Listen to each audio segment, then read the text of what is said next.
pagi semuanya. Selamat pagi dokter. Salam sejahtera, bahagia dan mulia untuk Anda kita semuanya. Assalamualaikum warahmatullahi wabarakatuh. Waalaikumsalam warahmatullahi wabarakatuh. Apa kabar? Baik.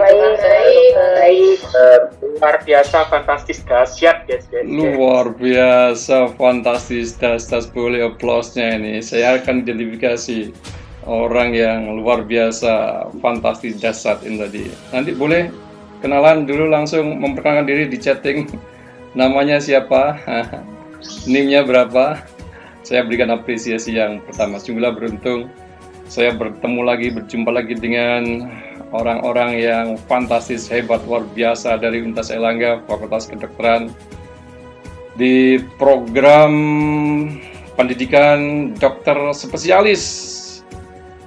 Pada hari Selasa ini yang juga merupakan Selasa kedua, pekan kedua tahun 2021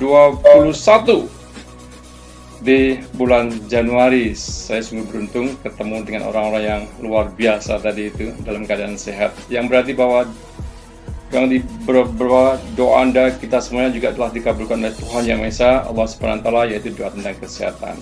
Kita ketemu dalam keadaan sehat, kita terus menjaga dan berusaha. Mudah-mudahan kesehatan Anda kita semuanya semakin prima sekarang dan di masa yang akan datang. Amin ya rabbal alamin. Bersama dengan syukur dan doa ini, sepantasnya juga Anda kita semuanya tidak lupa juga berdoa, berusaha dan berdoa, mendoakan kepada Anda kita peserta mata kuliah filsafat ilmu pada paket MKDU program pendidikan dokter spesialis yang hari ini sudah bergabung, saya lihat Anda sudah 159, yang juga kita berdoa berusaha bisa jadi adalah anggota keluarga Anda, kita, kerabat, sejawat, masyarakat, bangsa dan negara Indonesia yang di sana sini terdapat keluhan sakit, baik sakit lahir maupun batin, baik sakit yang disebabkan oleh corona maupun sebab lainnya. Kita berdoa dan mendoakan mudah-mudahan Tuhan Yang Maha Esa, Allah Subhanahu wa taala segera memberikan kesembuhan. Amin ya rabbal alamin. Amin. Kesehatan begitu amat pentingnya. Tanpa kesehatan nyaris segalanya tak berarti. Healthy also not everything. Without healthy, everything almost nothing. Kesehatan, karena itu Anda belajar di program pendidikan dokter spesialis ini untuk mendukung utama kesehatan. Meskipun bukan segala-galanya, buktinya kita masih perlu sandang, pangan, dan papan. Juga termasuk belajar itu. Meskipun bukan segala-galanya, tanpa kesehatan, segalanya nyaris tak berarti. Karenanya, kita terus berdoa dan berusaha, mudah-mudahan kesehatan kita semua semakin prima di pertemuan perdana ini sampai pertemuan terakhir, sampai Anda lolos dilantik menjadi dokter spesialis dari Universitas Airlangga Fakultas Kedokteran ini. Amin ya rabbal alamin. Anda kita semuanya sepantasnya terus mendukung dan patuh kepada protokol kesehatan, yang karenanya pembelajaran kita dengan daring ini juga karena kepatuhan kepada protokol kesehatan. Pembelajaran melalui daring, kognitif, lalu dilengkapi dengan skill, keterampilan-keterampilan yang bagian-bagian itu akan saya uraikan di bagian terakhir nanti. Ada satu tugas untuk pembelajaran ini, siap-siap. Lalu juga skill, kemudian skill adalah keterampilan, kemudian attitude, sikap berfilsafat, belajar filsafat ini. Nah, karenanya Anda kita semuanya, apalagi Anda ini, Pak Dokter, Bu Dokter, Neng Dokter, Cak Dokter, Mbak-mbak, Mas-mas, saya kira Anda 159 ini sekarang di seluruh Nusantara ini, di 34 provinsi. Boleh nanti kenalan di provinsi wilayah mana Anda kita semuanya. Beruntung Anda kita semuanya hadir dalam keadaan sehat. Yang terakhir, tepat juga Anda kita semuanya terus memberikan dukungan kepada vaksin yang sudah diciptakan oleh para pakar, para ahlinya, para peneliti luar biasa ini.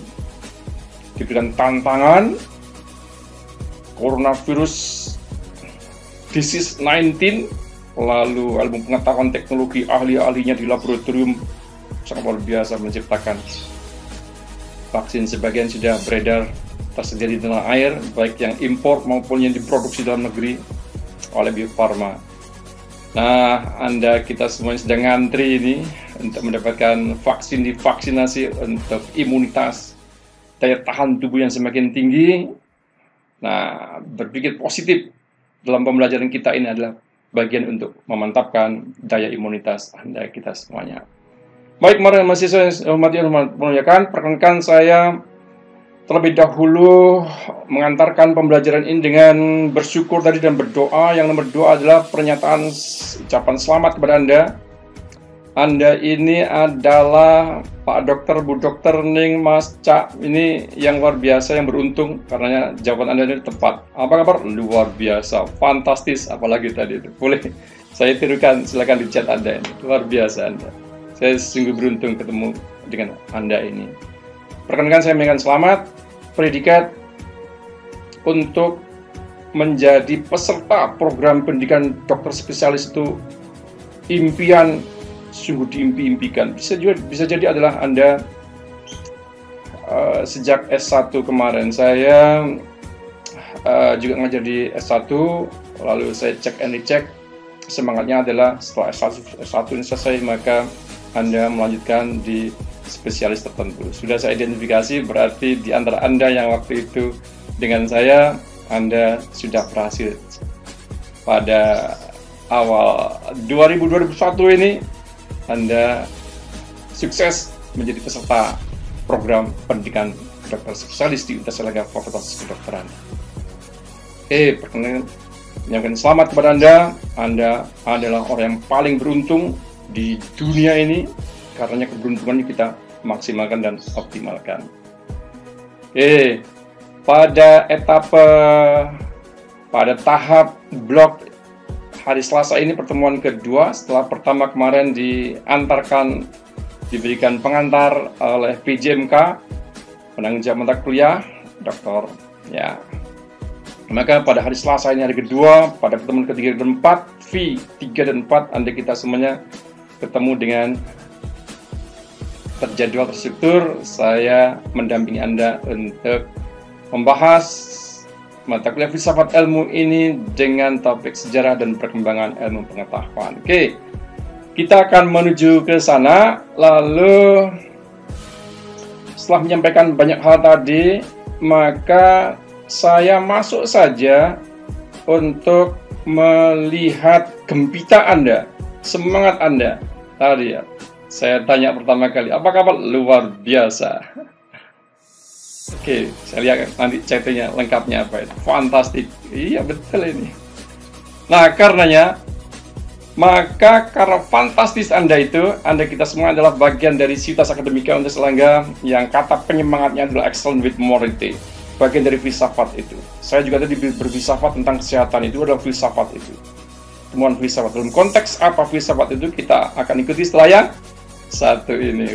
Sebelum masuk ke sana, maka saya akan mengajak Anda untuk refresh ya pembelajaran hari kemarin sudah dilaksanakan, dan sebelumnya Anda sudah memperoleh mata kuliah filsafat ilmu itu di S1. Di Universitas Erlangga, mata kuliah filsafat ilmu wajib diikuti oleh 56 program studi di Universitas Erlangga ini, 14 fakultas. Yang S1 ya, yang vokasi tidak karena profesi. Anda mengingat kembali, dan mungkin sudah, karenanya saya masuk saja pada bagian pertama ini dengan mengantarkan Anda pada kuis. Kuis, silakan Anda baca kuis ini, lalu silakan Anda menuliskannya di chat dengan cara menuliskan 4 digit terakhir, 4 digit NIM terakhir.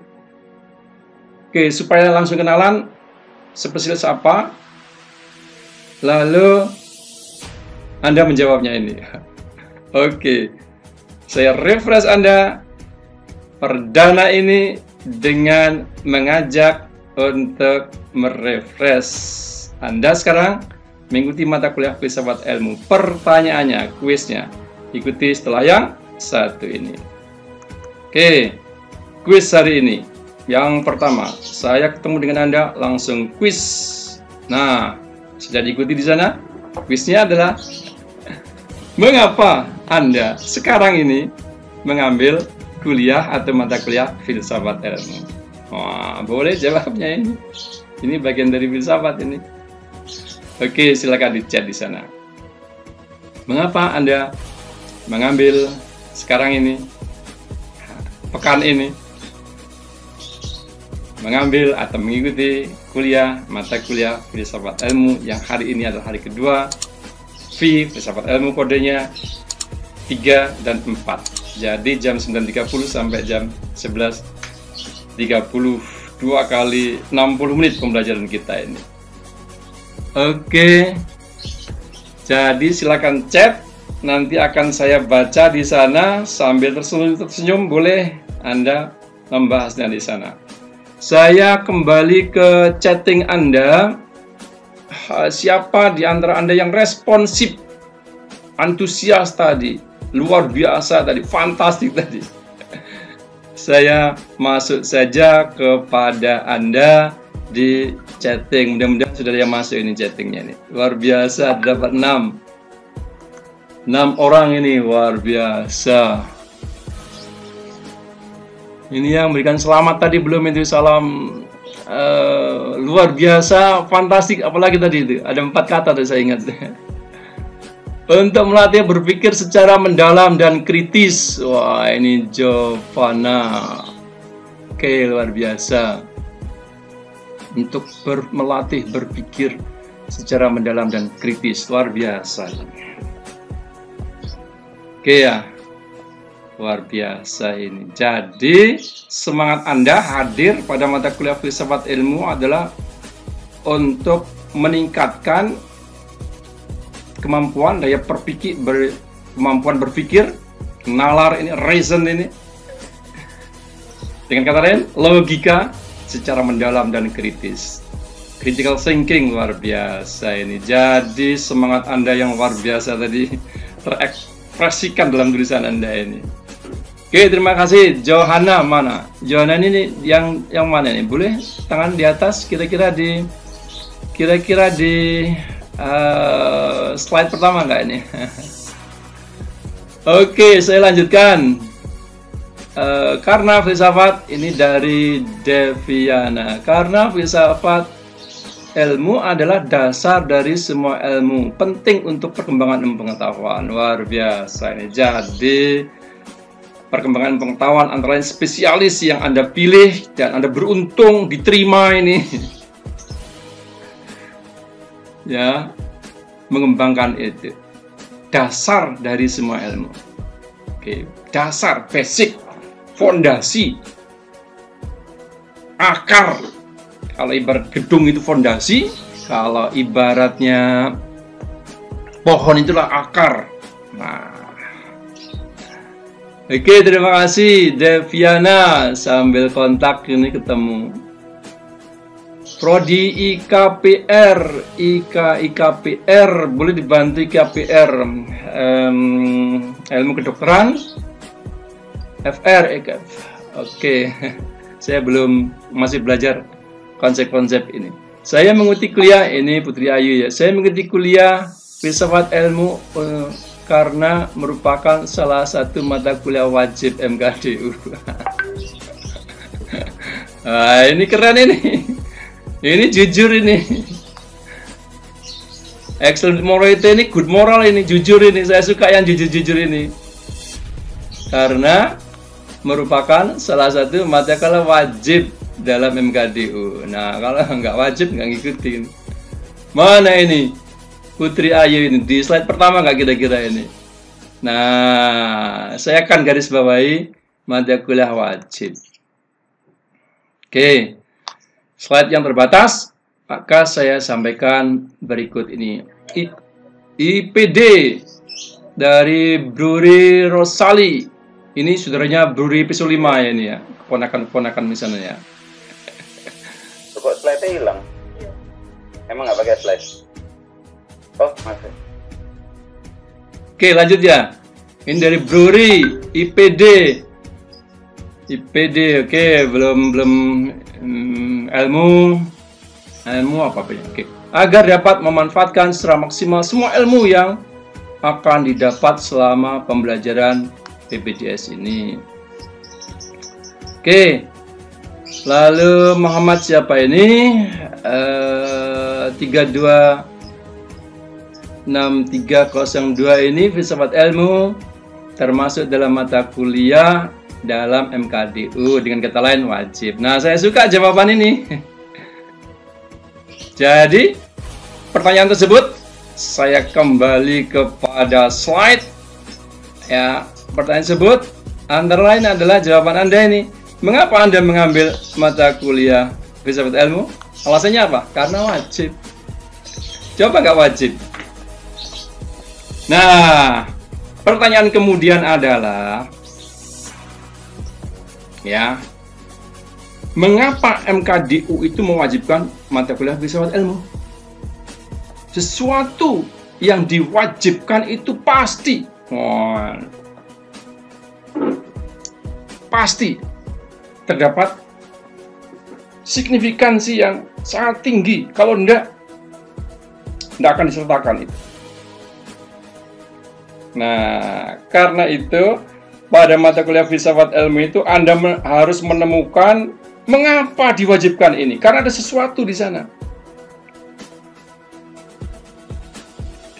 Mengapa diwajibkan? Nah, itu jawabannya. Nah, wajib karena ada sesuatu diwajibkan. Agama, kenapa mewajibkan tertentu agama itu? Dalam Islam yang saya tahu, ya, syahadat, sholat, zakat, puasa, haji. Kenapa wajib? Ada sesuatu di sana. Agama yang lain juga mewajibkan. Sebagai bangsa, sebagai warga, wajib. Sebagai peserta PPDS pun wajib mendaftar, lulus tes, bayar registrasi, bayar UKT. Berapa ya PPDS sekarang ya? 10, 15 per semester. Wajib. Nah, jadi intinya adalah bahwa karena mata kuliah ini wajib, berarti ada sesuatu. Kenapa diwajibkan? Ya, contoh lagi sekarang. Anda hadir sekarang, tata keramanya kuliah ini, daring ini dengan membuka webcam. Webkameranya dibuka. Kenapa itu? Ya untuk tata krama, kepantasan, kesantunan, morality, good moral yang di Universitas Erlangga mengusung kata penyemangat itu. Excellent morality. Jadi, yang pertama. Yang kedua, berpakaian menutup aurat. Kenapa diwajibkan? Nah, untuk kepantasan, untuk kelayakan. Ada sesuatu di sana. Ya. Nah, tata keramanya lagi ini. Mengapa dalam webcam itu ketika off itu gambar yang Anda tampilkan itu tidak boleh, yang laki-laki itu maco sebagai misal begitu ya. Yang perempuan. Nah, kemudian standar ini di Fakultas Kedokteran mahasiswa S1, S2, spesialis 1, spesialis 2, S3 itu kesantunan, berbahasa, berpakaian itu ditata sedemikian rupa. Ya karena memberikan layanan dokter. Mengenakan pakaian jeans tidak berbiasa. Celana jeans tidak biasa. Tidak diperbolehkan dalam konteks pembelajaran dan tugas ini. Kalau di luar tugas itu ya namanya lulus. Oke. Jadi Anda harus menemukan kenapa diwajibkan ini. Berarti ada sesuatu. Apa sesuatu itu? Nah, inilah bagian-bagian yang akan kita bahas setelah yang satu ini. Saya lanjut saja. Oke, terima kasih. Selanjutnya tata keramanya adalah silakan yang mau bertanya, pertanyaan langsung chat dengan menyebut tadi 4 digit terakhir. NIM-nya itu 4 digit terakhir. Lalu spesialis apa yang diambil program studinya, lalu nama ya, kemudian pertanyaannya apa. Oke, saya buka sesi bertanya, silakan chat di sana. Atau juga langsung saya ingin lihat bahwa peserta 155 mahasiswa PPDS mata kuliah filsafat ilmu ini luar biasa tadi itu. Fantastis tadi itu. Sudah menemukan, saya menemukan kenapa mata kuliah filsafat ilmu itu wajib. Jadi langsung saya dijawab. Jadi, sesi jawab, 4 detik terakhir, nama Anda, lalu jawaban Anda apa? Menemukan apa Anda? Sebagian Anda yang sudah menyampaikan saya bacakan tadi adalah jawabannya terdapat di sana. Oke, saya lanjut saja kepada mata kuliah filsafat ilmu yang hari ini topik yang kita bahas adalah sejarah perkembangan pengetahuan, ilmu pengetahuan, filsafat ilmu pengetahuan ya, filsafat ilmu ini. Nah, nama mata kuliah kita adalah filsafat ilmu. Saya lanjut kepada topik yang dimintakan kepada saya terjadwal terstruktur adalah tentang filsafat ilmu itu pada pokok bahasan sejarah dan perkembangan ilmu pengetahuan. Nah, lalu referensi minimal yang Anda akses adalah pada buku filsafat ilmu, anatomi filsafat ilmu itu 4 pokok penting, terdiri 1 ontologi. Ini bukunya, kelihatan di sana ya. 1 ontologi, yang nomor 2 adalah epistemologi, yang nomor 3 aksiologi, yang nomor 4 terakhir adalah logika, ilmu pengetahuan. Jadi pilar-pilar dalam anatomi filsafat ilmu itu di antara bagian-bagian cabang-cabang filsafat ilmu itu dapat 4 yang relevan dengan ilmu, yaitu ontologi, yang terapannya namanya ontologi ilmu, lalu epistemologi, terapannya namanya epistemologi ilmu, yang ketiga adalah aksiologi ilmu, yang keempat adalah logika ilmu pengetahuan. Nah, buku ini ditulis oleh Dr. Haji Muhammad Adib MA. Juga kata pengantar adalah Profesor Dr. Suhartono Taat Putra, Dr. Magister Sains, dosen senior di Fakultas Kedokteran Universitas Erlangga beliaunya. Kalau penulisnya ini, Muhammad Adib ini dosen dari Universitas Erlangga, Fakultas Ilmu Sosial dan Politik, Departemen Antropologi. Nah, jadi pada bab 1 ya, halaman 1-14 ya, ini memerinci, diagendakan dalam pembelajaran desain kurikulum itu. Pokok bahasan ini mengacu kepada minimal pada referensi tersebut. Pada bab 1 buku ini membahas tentang sejarah perkembangan ilmu pengetahuan dan makna positif semangat Renaissance. Kapan Renaissance itu? Zaman Renaissance itu kita ikuti setelah 1 ini. Jadi di halaman 1-14 di bab 1 saya sudah menyertakan buku ini pada bab tersebut di Cyber Campus. Saya ingatkan kembali lagi, silakan Anda mengisi presensinya, daftar hadirnya di Cyber Campus. Lalu silakan meningkatkan daya kritis Anda, semangat Anda dengan membaca bab tersebut ya, yang saya sertakan di bab tersebut di e-learning. Oke. Ini untuk tambah vitamin belajar di Universitas Erlangga ini. Jadi itu bagian juga referensi untuk menemukan mengapa mata kuliah filsafat itu wajib. Nah, ada sesuatu, kalau begitu apa sesuatu itu? Temukan pada poin-poin tersebut. Oke, jadi saya menjelaskannya pada tugas ini pada bab 1 di buku Filsafat Ilmu tulisannya Muhammad Adib. Saya lanjut saja, waktu kita terbatas. Jadi sejarah perkembangan, namanya sejarah itu adalah masa lalu.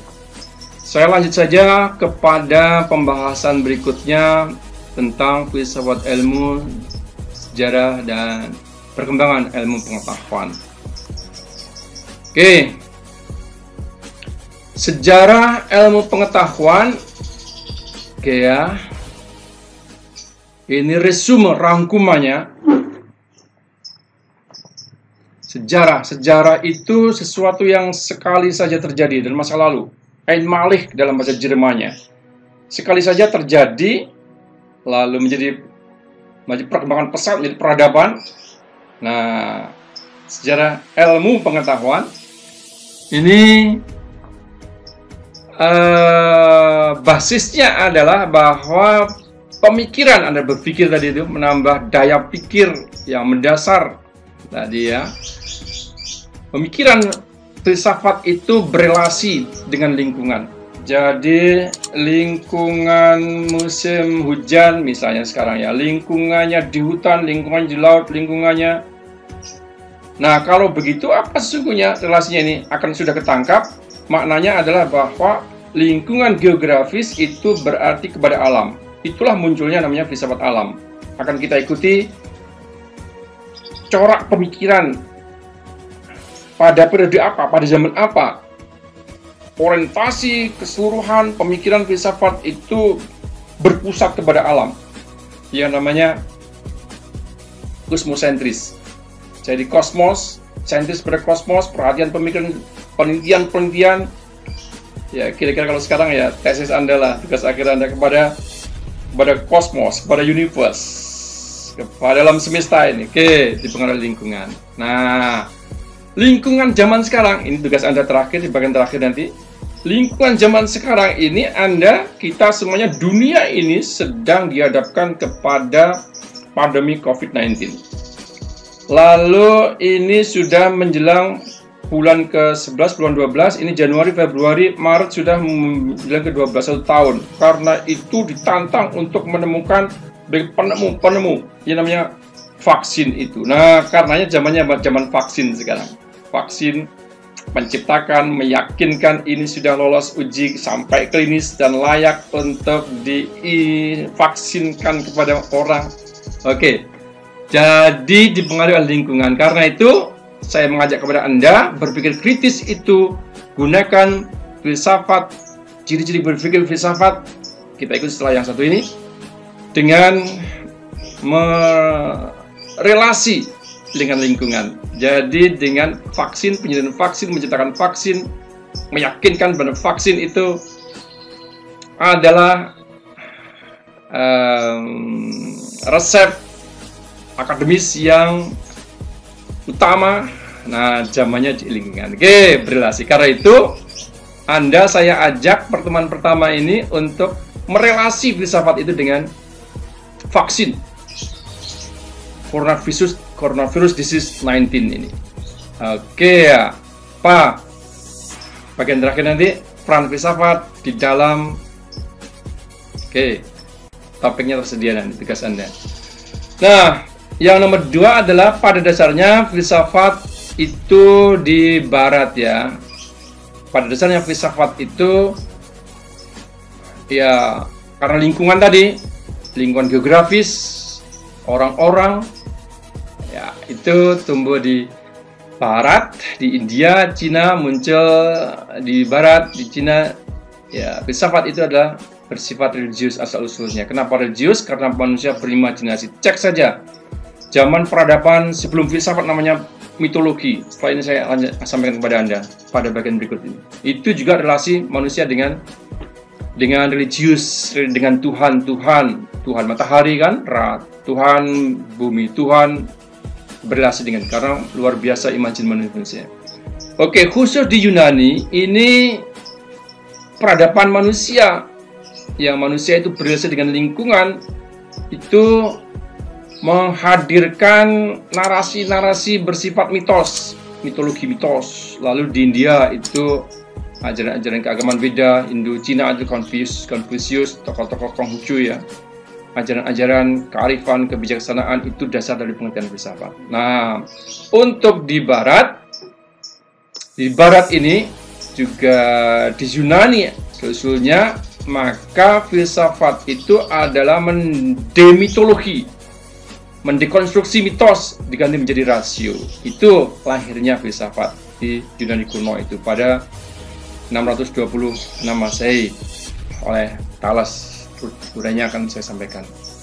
Nah, di India tidak pernah lepas dari induknya, dari agama Hindu. Jadi relasi dengan yang kuasa, yang maha kuasa, sesuatu yang metafisik, sesuatu yang adikodrati. Ini kodrat, natural, ini fisik, di atasnya namanya metafisik.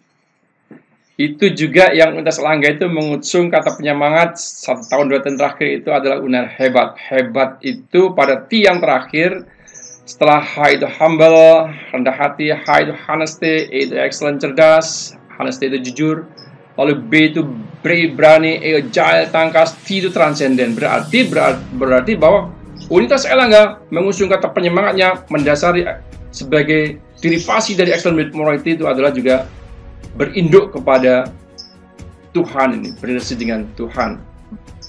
Bertransenden, bersandar kepada nilai ketuhanan. Ilmu kedokteran.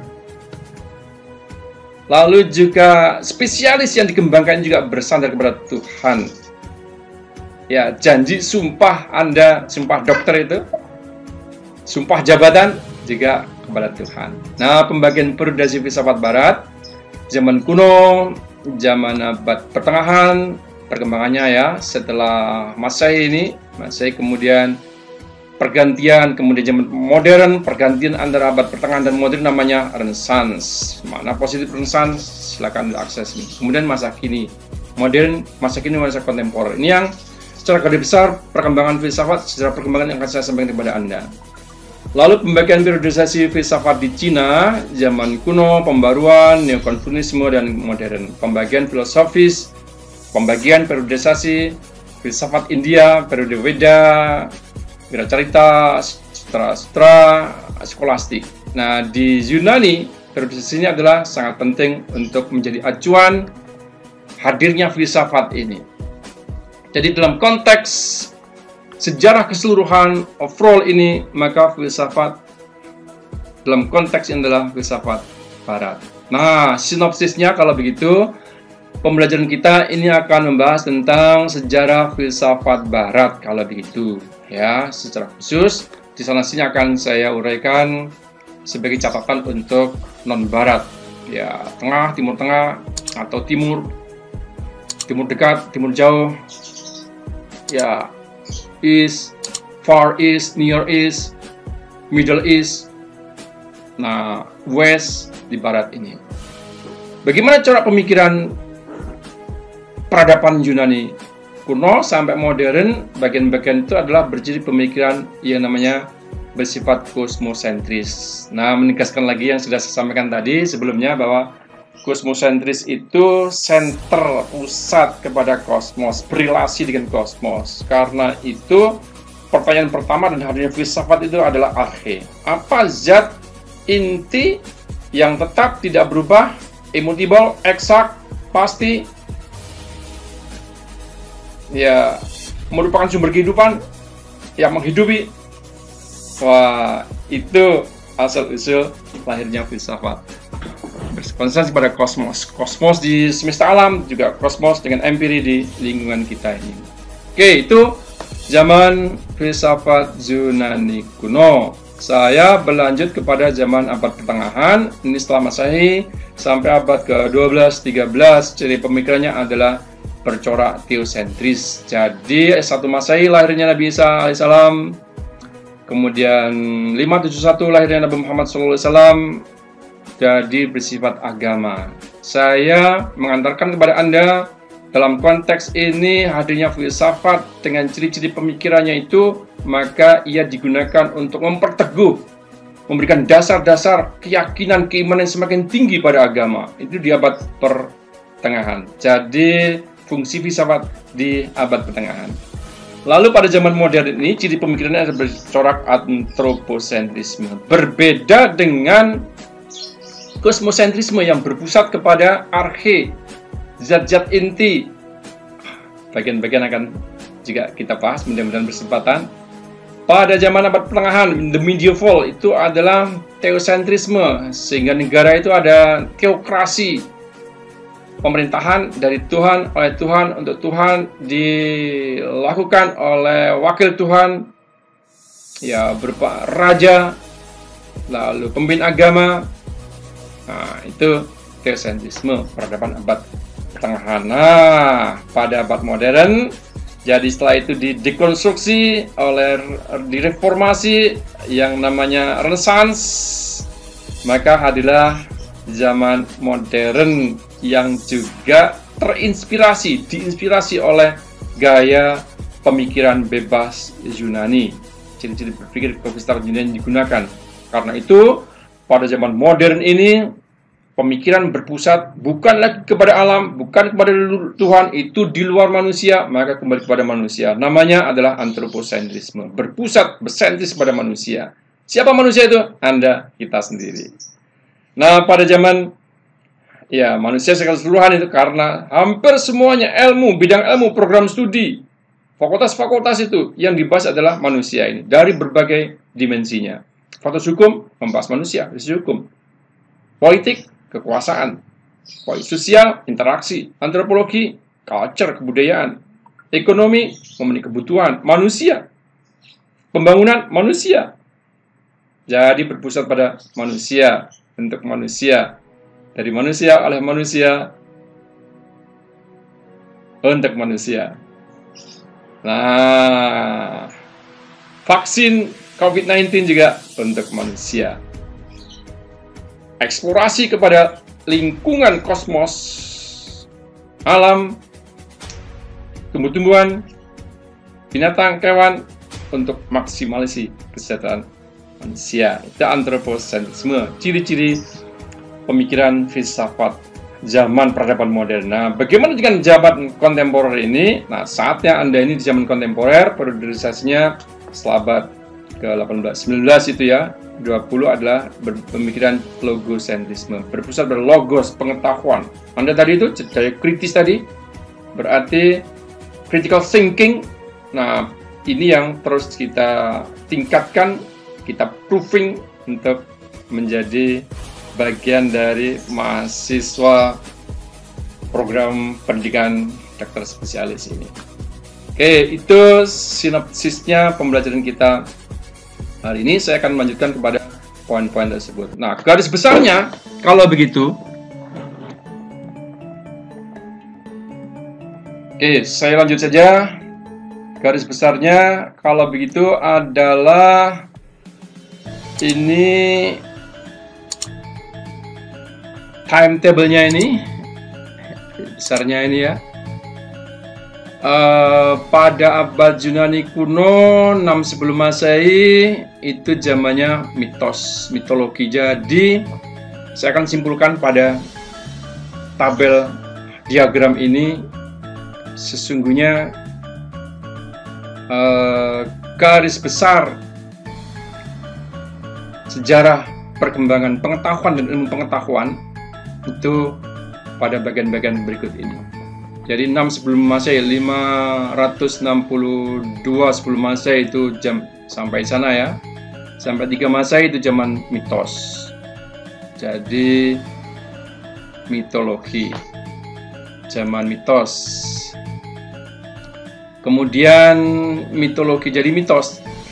Uraian-uraian singkat akan saya sampaikan berupa cerita-cerita.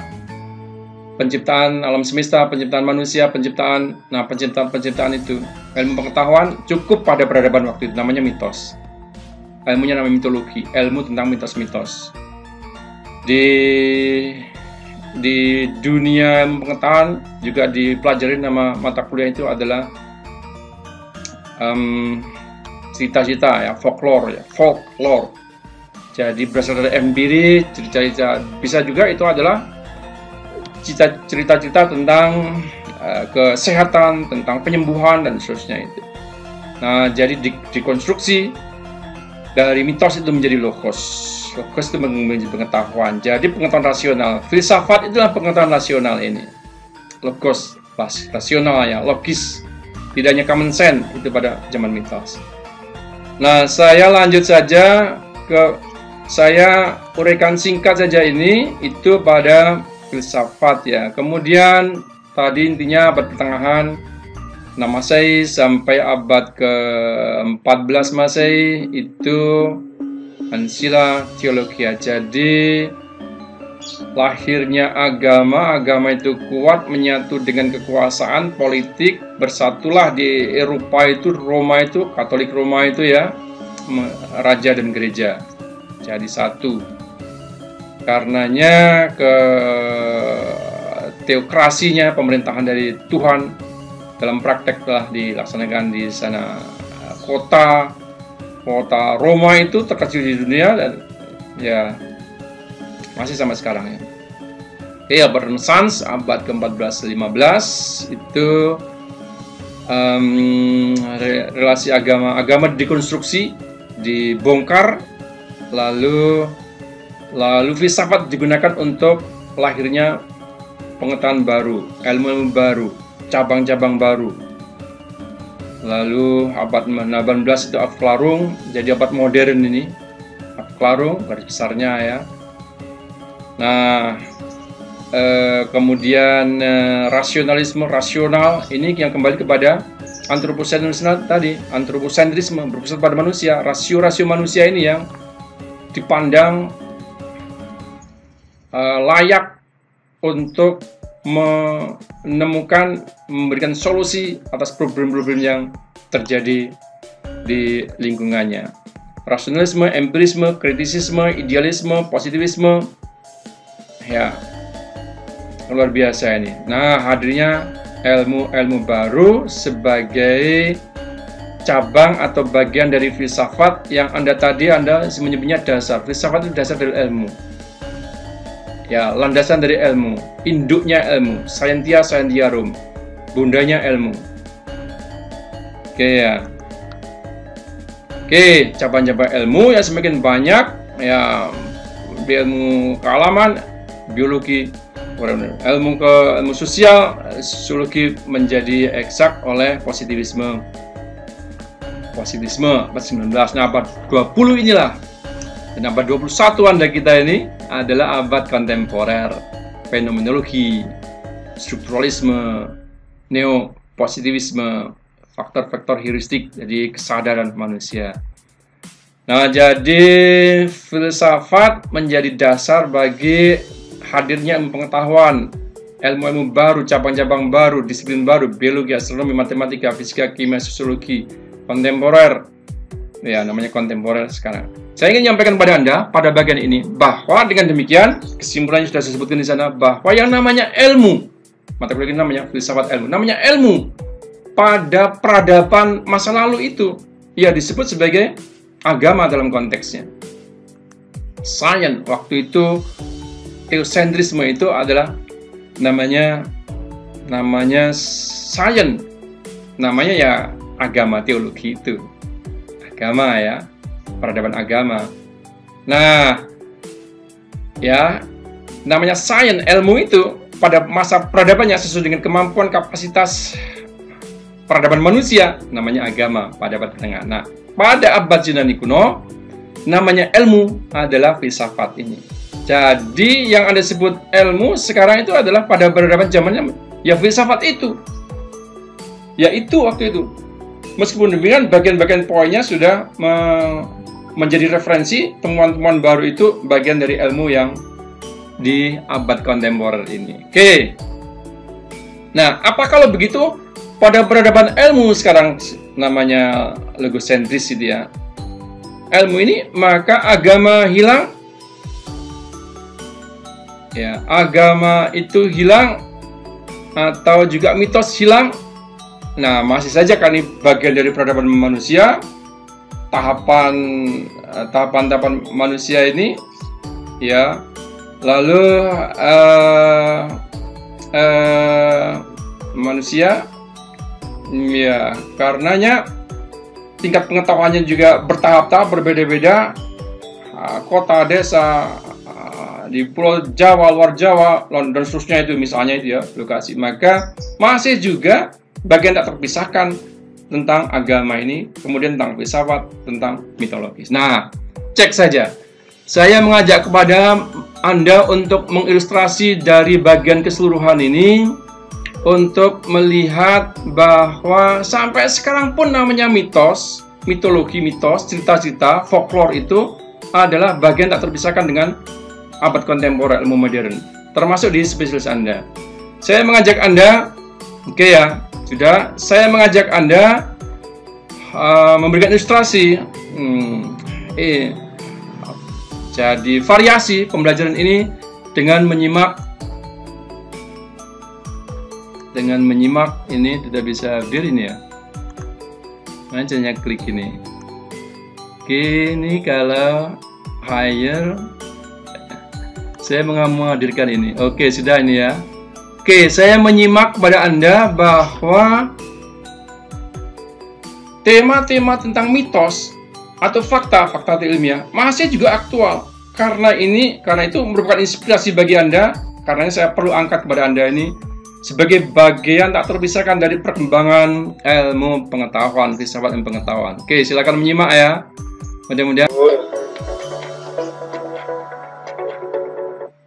Ya, Sobat Sehat, mungkin Anda pernah mendapatkan broadcast atau pesan yang mengatakan bahwa kalau mengkonsumsi air dingin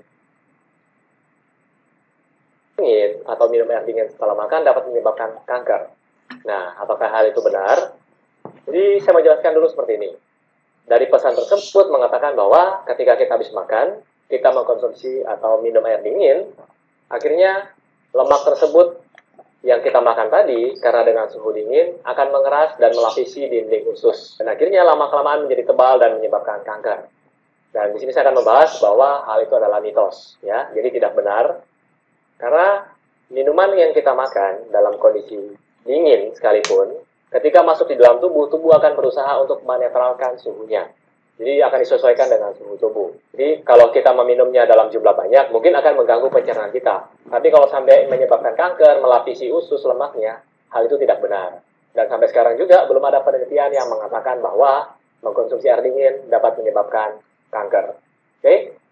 Mungkin kalau Anda minum air dingin setelah Anda mengkonsumsi bakso yang panas misalnya, atau pangsit mie yang panas, yang terjadi adalah gigi Anda yang rusak karena perbedaan suhu tadi. Jadi habis makan makanan panas, terus Anda langsung mengkonsumsi air dingin, yang terjadi adalah gigi Anda mungkin pelan-pelan bisa pecah, bisa rusak. Ya. Tapi kalau menyebabkan kanker, tidak. Kemudian yang kedua adalah minum air dingin gampang gemuk. Mungkin ini sering sekali kita dengar, bahkan dari zaman saya kuliah dulu sampai sekarang masih sering saya dengar. Dok, saya kalau makan minum air dingin nanti cepat gemuk ya. Dok, kalau saya minum air es atau makan es nanti gampang gemuk ya. Jadi selama makanan dingin yang Anda makan hanya air itu kalorinya adalah 0. Mau itu air panas, air mendidih, air hangat, air biasa, air dingin, kalorinya semuanya 0. Kecuali Anda tambahkan dengan gula, dengan sirup, atau dengan bahan makanan yang lain. Ya, Anda minum air sebanyak apapun, kalorinya tetap 0. Yang Anda kembung, bukan menumpuk menjadi lemak. Ya, jadi sekali lagi, mengkonsumsi air dingin atau minum air dingin tidak akan membuat berat badan Anda bertambah. Mungkin berat badan Anda bertambah jika Anda timbang, tapi itu berat air, bukan berat, maksud saya, bukan air tersebut akan berubah menjadi lemak. Nah, ya. Kemudian mitos yang ketiga adalah seorang ibu menyusui, jika mengkonsumsi atau meminum air dingin, dapat membuat anak yang disusui menjadi pilek atau flu. Apakah hal ini benar? Jawaban saya, hal ini adalah mitos. Kenapa? Jika seseorang mengkonsumsi air dingin atau air es, atau makanan dingin apapun lainnya, ketika masuk ke dalam tubuh manusia, ke dalam tubuh kita, maka makanan tersebut, minuman tersebut, es tersebut, suhunya akan mendekati suhu tubuh kita. Jadi tubuh akan berusaha agar suhu tadi bisa mendekati suhu tubuh kita. Jadi tidak sudah dalam perut, terus dingin, terus enggak. Apalagi kalau sampai menyusui anaknya. Jadi ASI yang keluar sudah tidak lagi suhunya sama seperti yang pada saat ibu tersebut makan. Jadi kalau dapat menyebabkan anaknya pilek, hal itu tidak benar.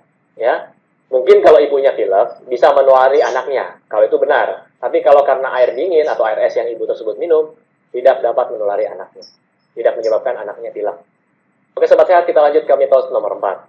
Meminum air es setelah olahraga dapat membuat kita cepat kurus. Apakah ini benar?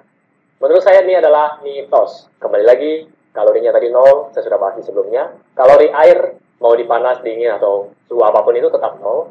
Dan mungkin Anda yang beranggapan bahwa saat tubuh menetralkan atau membuat suhu air tadi yang dingin menjadi lebih hangat, itu membutuhkan energi. Tapi kalau sampai membuat Anda lebih cepat kurus, hal itu tidak benar. Karena dampaknya sangat sedikit sekali bagi tubuh Anda ketika tubuh Anda berusaha untuk menghangatkan kembali air tadi. Ya. Jadi, jika Anda ingin kurus, ya olahragalah lebih keras, kurangi porsi makan Anda. Bukan mengandalkan air es setelah selesai olahraga. Apalagi kalau Anda yang baru selesai olahraga, langsung dengan cepat mengkonsumsi air es. Yang ada, perut Anda akan kram. karena terlalu cepat masuknya air tadi.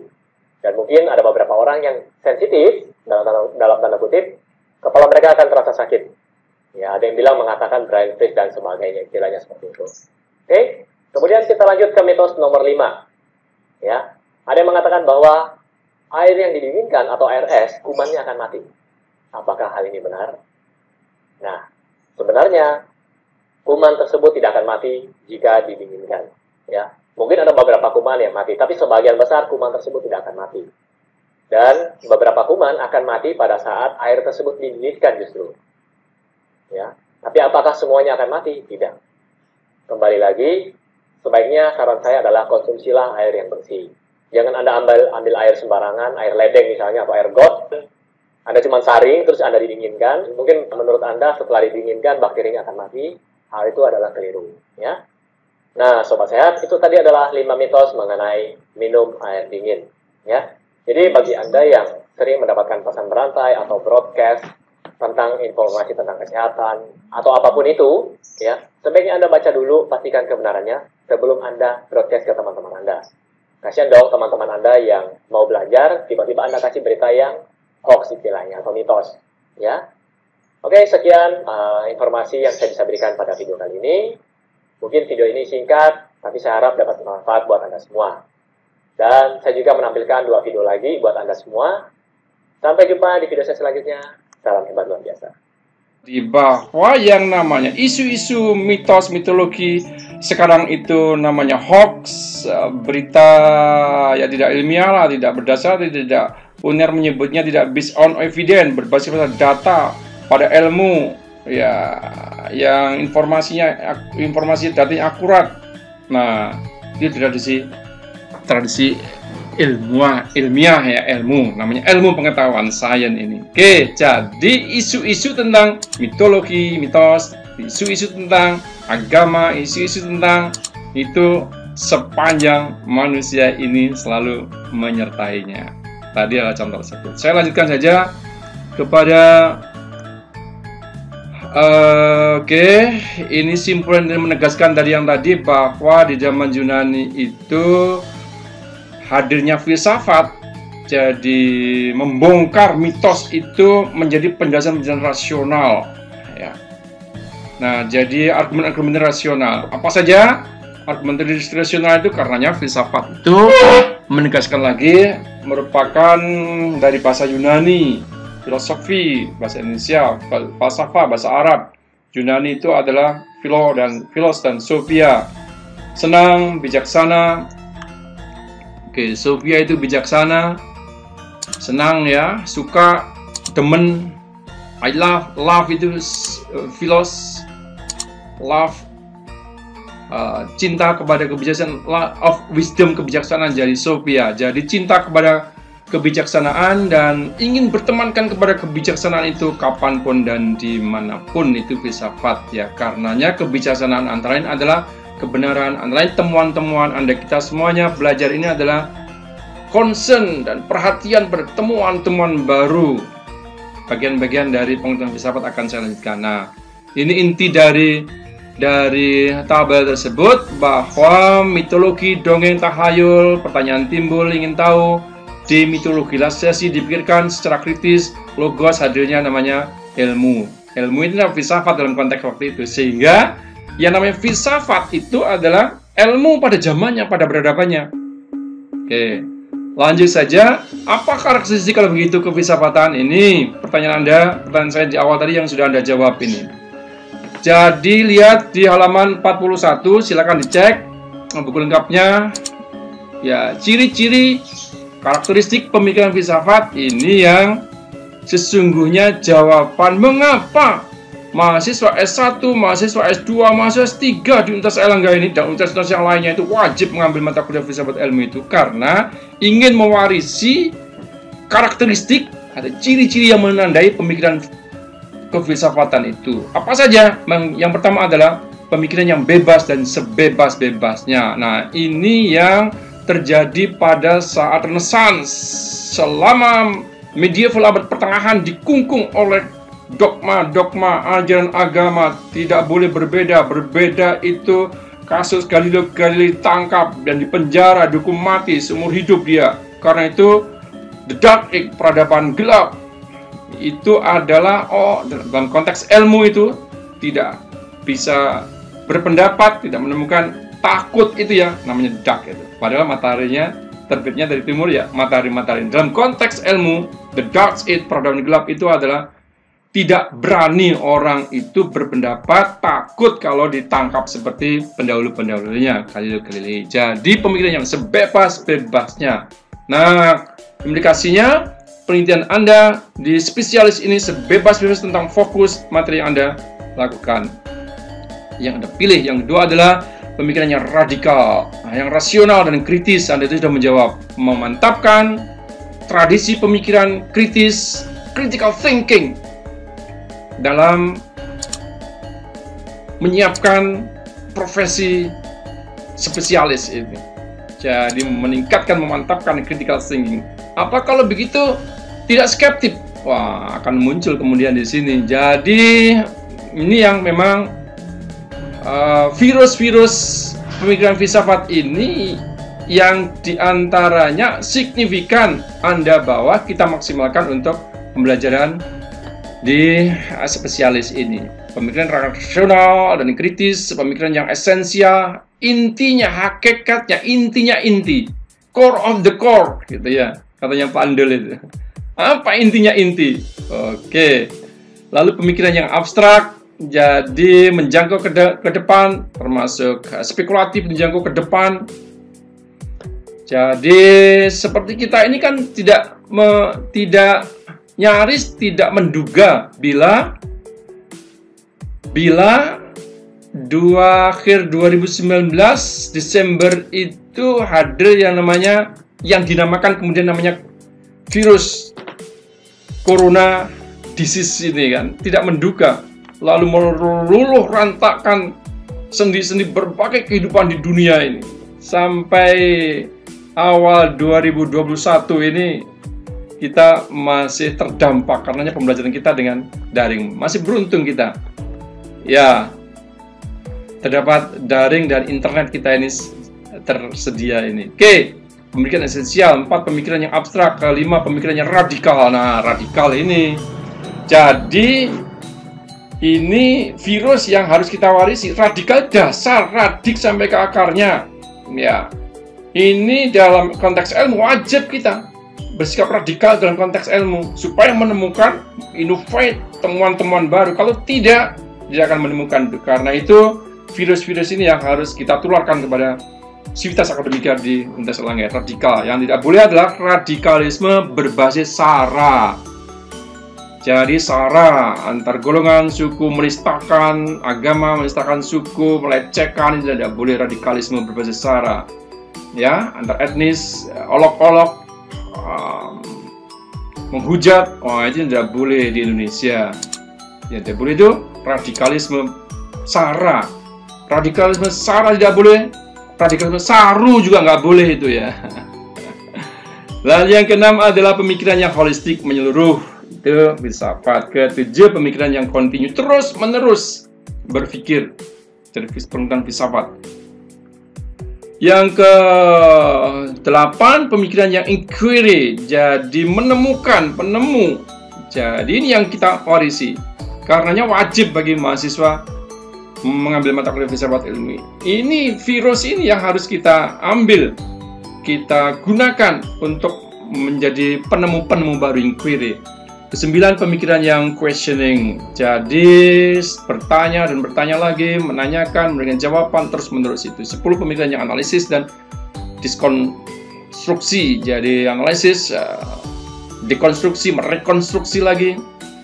Pemikiran terus-menerus. 11, pemikiran yang spekulatif rasional. Jadi berpeluang bisa jadi spekulatifnya begini, belajar dari Desember 2019 hadirnya yang kemudian namanya COVID-19 ini, komponen-komponen ekonomi, politik, bisnis, pendidikan, runtuh itu. Beruntung masih dapat internet. Bisa jadi suatu ketika yang namanya internet itu sudah lumpuh juga, tidak bisa digunakan ini. Jadi komunikasi. Nah, apa yang kita lakukan itu? Karena itu diperkuat diperkuat pengamanan kepada jaringan internet agar WFH, work from home, study from home, ini masih dapat berlangsung. Jadi spekulatif semacam itu, jika saja pada zaman pandemi seperti ini, social distance, PKMB, PPMB yang terbaru namanya ya, internet juga lumpuh, wadah, habislah.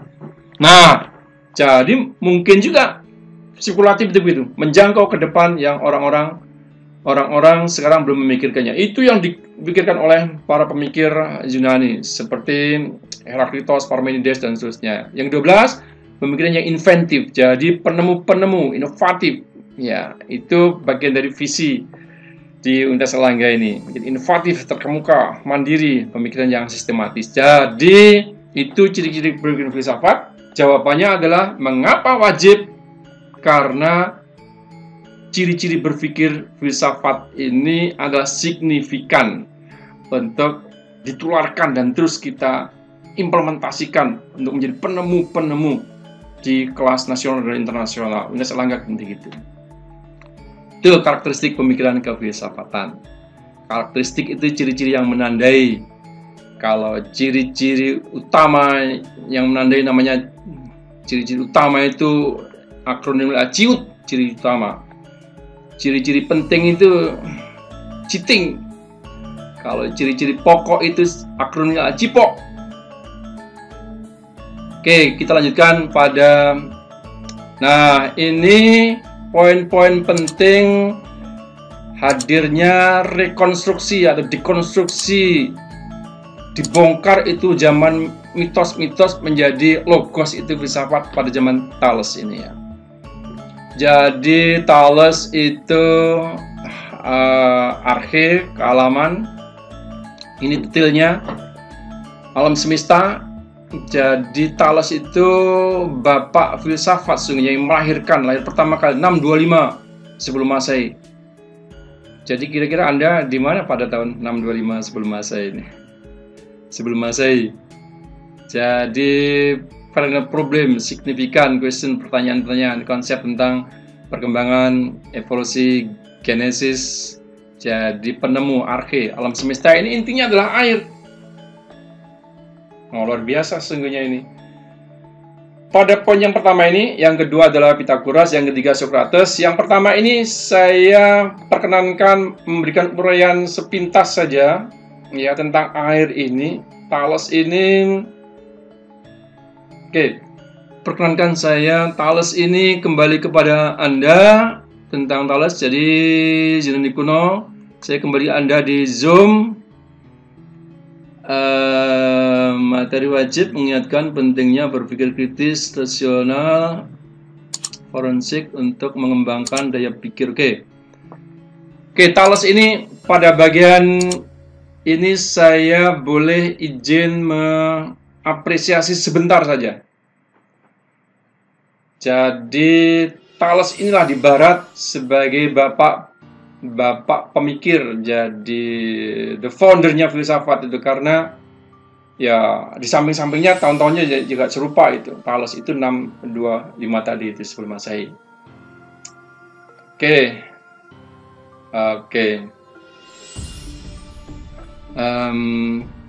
Air ya. Saya izin sebentar saja. Jadi di Yunani ini Thales tinggal di ibu kota negara, namanya ibu kota negara Yunani itu Athena. Athena itu adalah kota kecil, kota yang di pinggir pantai. Ibaratnya kalau di kota-kota memang di pinggir pantai ya. Anda yang di Papua Barat itu Sorong, kota Sorongnya di pinggir pantai karena pelabuhan. Zaman pada waktu itu kan transportasi masih pelabuhan, kota-kota itu pelabuhan. Makassar sebagai misal. Ujung Pandang ya kota-kota pelabuhan.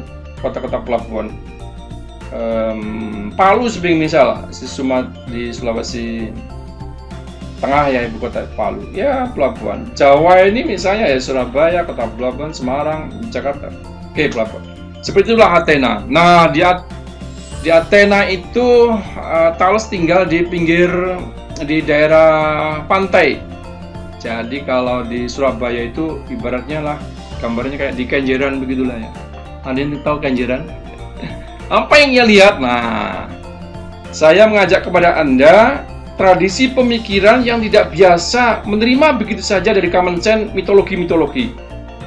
Ia memperhatikan, observasi. Di pantai itu tiap hari ia melihat air laut pasang surut pagi, siang, malam. Air itu terus ombaknya berkejar-kejaran tak henti-hentinya sehari dalam 24 jam, 7 hari dalam seminggu, sebulan 30 hari, terus-menerus tahun itu. Ada apa sesungguhnya itu? Ia berpikir itu air. Kemudian ia jalan-jalan. Ke jalan-jalan ke gunung. Ke gunung ada air, ke bukit ada air, di mana ada air. Lalu di air itulah ada kehidupan di sana. Jadi ia memandang bahwa sumber kehidupan itu adalah air, namanya arche tadi itu. Air. Oke.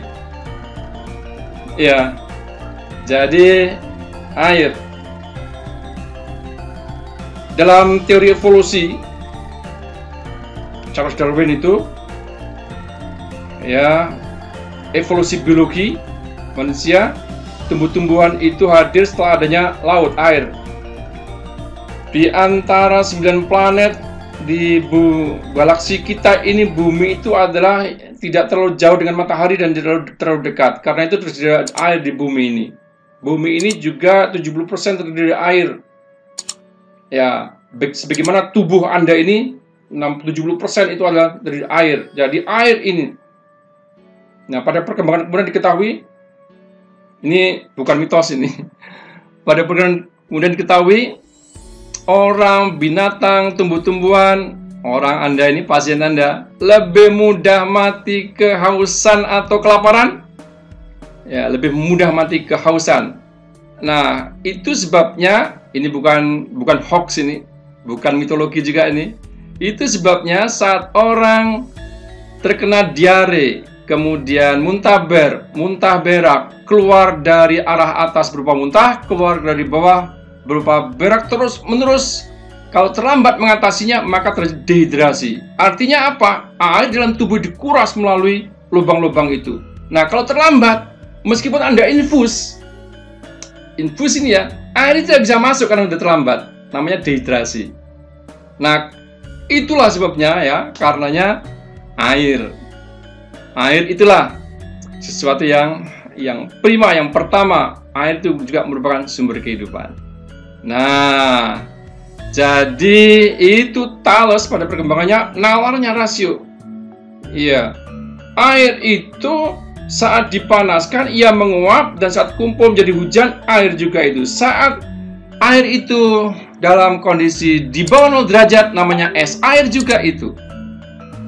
Jadi segala sesuatu adalah padanya air. Oke.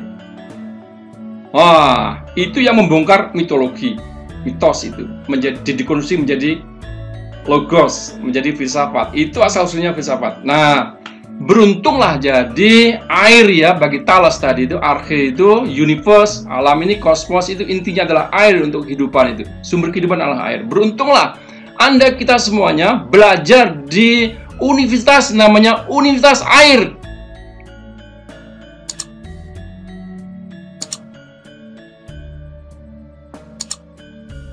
Air apa itu? Air Langga dong. Air Langga, beruntunglah Anda. Jadi apa Air Langga itu? Cek logonya ini. Iya, lihat ya, logonya Air Langga itu adalah Gucci. Itu air amerta itu, air suci itu dibopong oleh Garuda Mukti ini. Air suci, air kehidupan, sumber kesejahteraan, sumber hidup.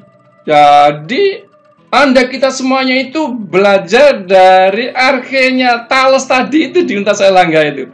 Berapa ratus orang, beratus ribu orang, ribuan orang, dan jutaan orang memperoleh kehidupan dari Universitas Air Langga ini. Betul? Dari air ini, betul ya?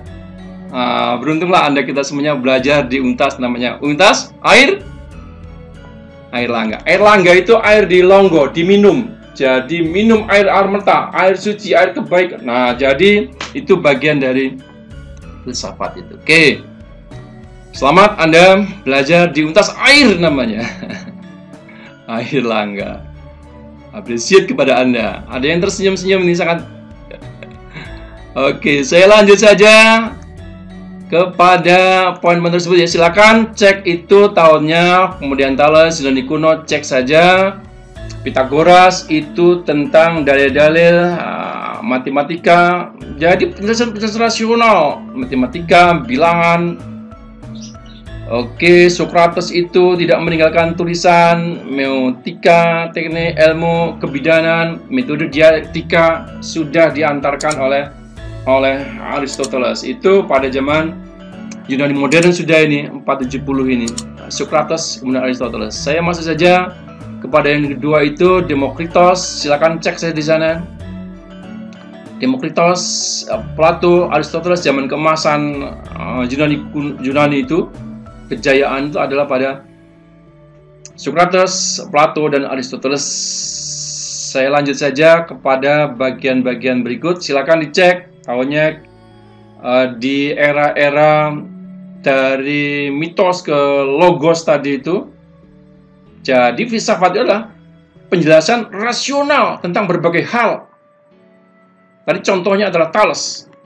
Realitas, the real, ternyata hidup itu adalah air. Karena itu perbanyaklah minum air seperti yang sedang saya lakukan ini. Ini air Langga ini, air di logo ini. Oke, Yunani kuno 2. Saya sepintas saja ini untuk menjelaskan perkembangan ilmu pengetahuan. Jadi sudah berkembang ke logos. Jadi filsafat itu ya. Nah, lanjut saja abad pertengahan. Jadi 1 Masehi, Nabi Isa lahir, agama yang di bawahnya agama samawi, agama Tuhan, sebelumnya agama rasional. Bisa jadi adalah para pemikir tersebut, karena dia juga berbicara tentang dewa dengan Tuhan dalam konteks bahasa lokalnya. Bisa jadi adalah para nabi pada saat itu. Ya. Oke. Seperti Socrates, Aristoteles, Plato, Zeno, Parmenides, Heraklitos, Thales, dan bisa jadi adalah nabi, para nabi ya. Oke, pada pertengahan aktivitas ilmu diabdikan ke agama. Jadi dengan kata lain filsafat itu mendukung agama. Filsafat itu digunakan untuk melegitimasi, mendukung agama. Sehingga penjelasan agama menjadi rasional karena itu untuk manusia. Nah, itu abad pertengahan di agama Sawa ini. Abad Ansila, teologia, jadi berupa dogma-dogma, ajaran-ajaran. Nah, dalam bahasa positifnya begini. Sejauh kemampuan manusia berimajinasi, ya yang ia temukan adalah relasi dia dengan lingkungan yang tadi itu. Lingkungan alam, hutan, tumbuh-tumbuhan, kewan, binatang, air, laut, sejauh kemampuan itu. Nah, hadirnya agama samawi ini adalah agama langit ini, wahyu ini adalah merupakan informasi yang diberikan oleh Tuhan tentang semesta alam. Andaikan Tuhan tidak memberikan informasi kepada kita, kita tidak tahu. Hidup setelah mati itu kita nggak tahu. Karena itu Tuhan memberikan penjelasan tentang hal tersebut, memberikan keyakinan, kepastian. Kemudian balasan atas perbuatan baik dan perbuatan buruk. Ya, eksistensi tentang surga dan neraka nggak tahu kita. Andaikan Tuhan tidak ngasih tahu. Nah, agama wahyu ini, agama samawi itu memberikan tahu informasi tersebut. Cek di buku halaman 24 atau 25, itu sumber-sumber pengetahuan antara lain adalah dari wahyu Tuhan, sumber pengetahuan. Kalau saja Tuhan tidak memberikan informasi kepada kita, kita tidak tahu hidup ini kemana setelah ini. Setelah mati itu kemana? Apakah sudah selesai? Wah, penjelasannya pada teologi tersebut. Oke, abad ke-8 bagi ilmu pengetahuan saya sudah sebutkan, padahal mataharinya ya itu juga. Tapi peradaban ilmu mati itu. Karenanya lahirnya peradaban setelah itu adalah abad ke-12, 13 itu Renaissance ya. Abad pertengahan, perkembangan peradaban Islam itu Bani Umayyah, lahirnya dalam ilmu astronomi. Khalifah Al-Ma'mun, itu Al-Jabar, ditemukan Al-Jabar, aritmatika, desimal, desimeter, sentimeter, luar biasa itu. Itu akar-akarnya ilmu pengetahuan yang Anda kita gunakan. Umar Khayyam itu perbintangan, matematik, persamaan, angka 3, Ibn Sina itu, dan Al-Razi itu kedokteran, Al-Idris itu tentang peta, tentang the map, peta dunia. Sebelum Perang Dunia Pertama itu peta itu digunakan untuk konsumsi perang karena dipilah-pilahkan. 0, 0 itu adalah di Great Britain, lalu di London nolnya Greenwich gitu ya. Ya karena dia negara gitu ya, pengetahuan dia, kekuasaan dia, tidak ngatur nol. Yang kemudian dipilahkanlah, maka ini wilayah Eropa, wilayah Asia, benua Afrika, benua, lalu itu dipilahkan ini timur mana? Timur dekat, Near East, timur tengah, ya tengah, kemudian timur jauh, itu benua Asia, untuk kepentingan perang saat itu. Teknologi juga begitu. Kan kapal perang, kapal selam itu, kapal layar, kapal, lalu pesawat juga ada kepentingan perang. Dokter ini juga asal usulnya adalah untuk mendukung perang itu, sehingga lahirnya. Oke, jadi zaman pertengahan kita lanjut kepada pada bagian-bagian berikut, agama dan filsafat. Oke, agama dan filsafat mulai dipisahkan ya pada Renaissance ini, pada zaman modern. Agama didasari keyakinan, keimanan. Filsafat didasari oleh pikiran, rasio, spekulasi. Agama dalam konteks relasi manusia dengan Tuhan. Nah, itu pada zaman abad modern lahirnya ilmu pengetahuan. Ya. Jadi filsafat didasari oleh pikir tadi, terjadi sekularisasi. Jadi untuk dunia sajalah itu rasionalisme, empiris. Memang ilmu adalah rasio, empiri, lalu kritisisme, idealisme, positivisme, bagian-bagian yang sudah saya jelaskan di awal di peta tadi itu. Lalu lahirlah ilmu-ilmu cabang untuk meninggalkan filsafat karena perkembangan sangat pesat berbasis kepada Renaissance. Manusia-manusia bebas berpikir, menemukan di Great Britain, di menginspirasi revolusi industri, penemuannya luar biasa itu ya. Hadir cabang-cabang bagian dari filsafat itu menjadi mandiri, biologi, astronomi, ilmunya, matematika, fisika, kimia, sosiologi, dan ilmu sosial. Saya lanjut saja kepada abad modern. Jadi abad modern itu merupakan langkah berikutnya setelah Renaissance. Renaissance itu transisi dari abad pertengahan tadi menjadi abad modern.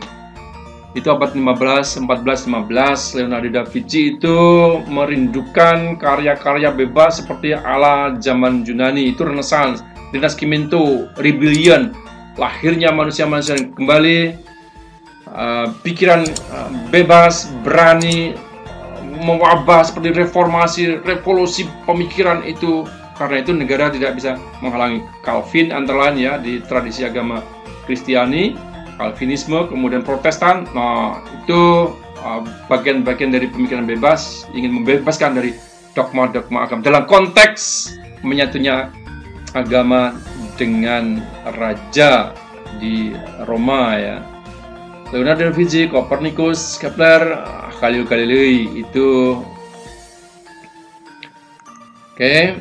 Jadi di Francis Bacon tokoh-tokohnya itu. Nah, pada pencerahan itu 18 Masehi, tokoh-tokoh Jean-Jacques Rousseau, Montesquieu, Immanuel Kant, dan seterusnya. Silakan cek tahunnya berapa untuk memberikan gambaran bahwa tradisi ilmu perkembangan itu merupakan bagian terpisahkan dari pemikiran-pemikiran sebelumnya. Renaissance kedua, ini kaum-kaum empirik. Jadi sumber pengetahuan empiris itu Francis Bacon, Roger Bacon itu ya.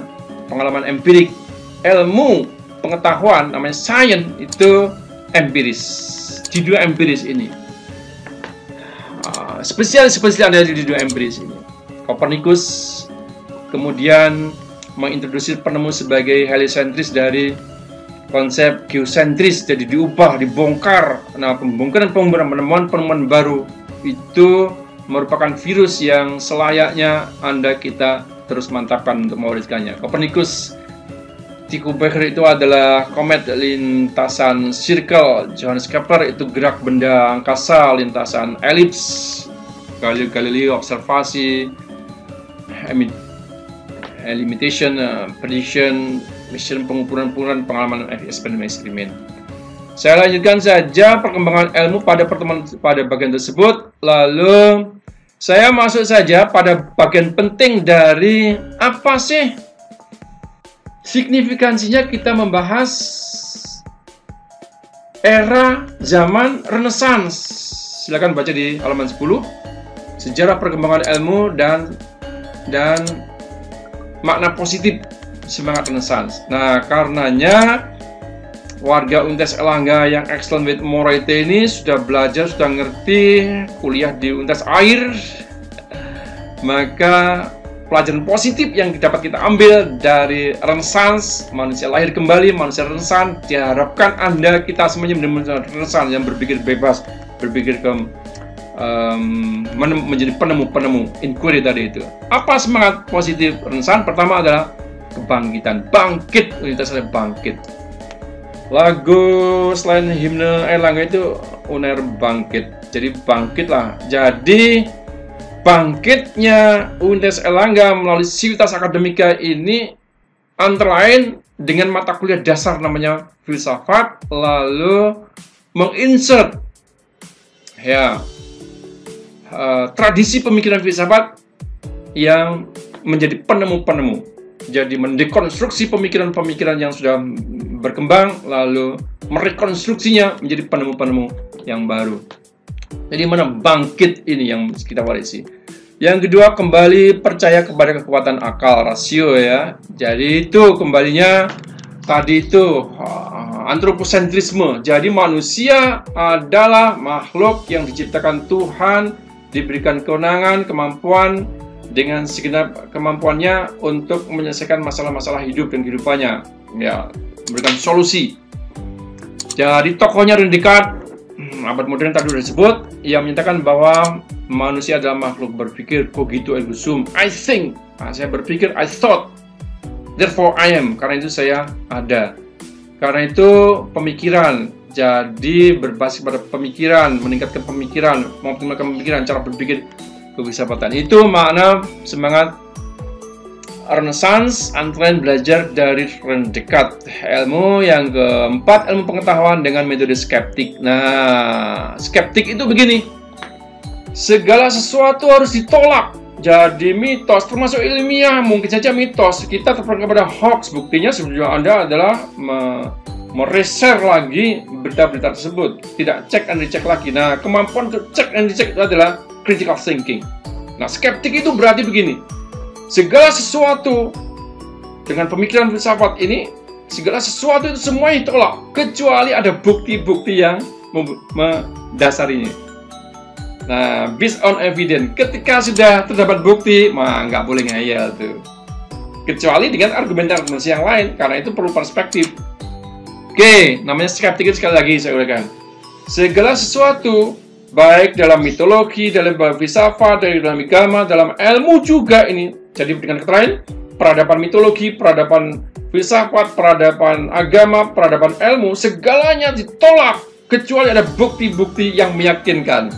Nah, kalau ada bukti meyakinkan, maka kita harus terima. Karenanya tesis Anda di spesialis ini, TA, tugas akhir Anda adalah menyiapkan bukti-bukti ini yang didampingi oleh pendamping, namanya pembimbing. Saat ujian, Anda lulus, diuji oleh 5 orang dosen senior. Oke, jadi skeptik itu yang keempat. Kelima, bangkitnya paham rasionalisme, rasio.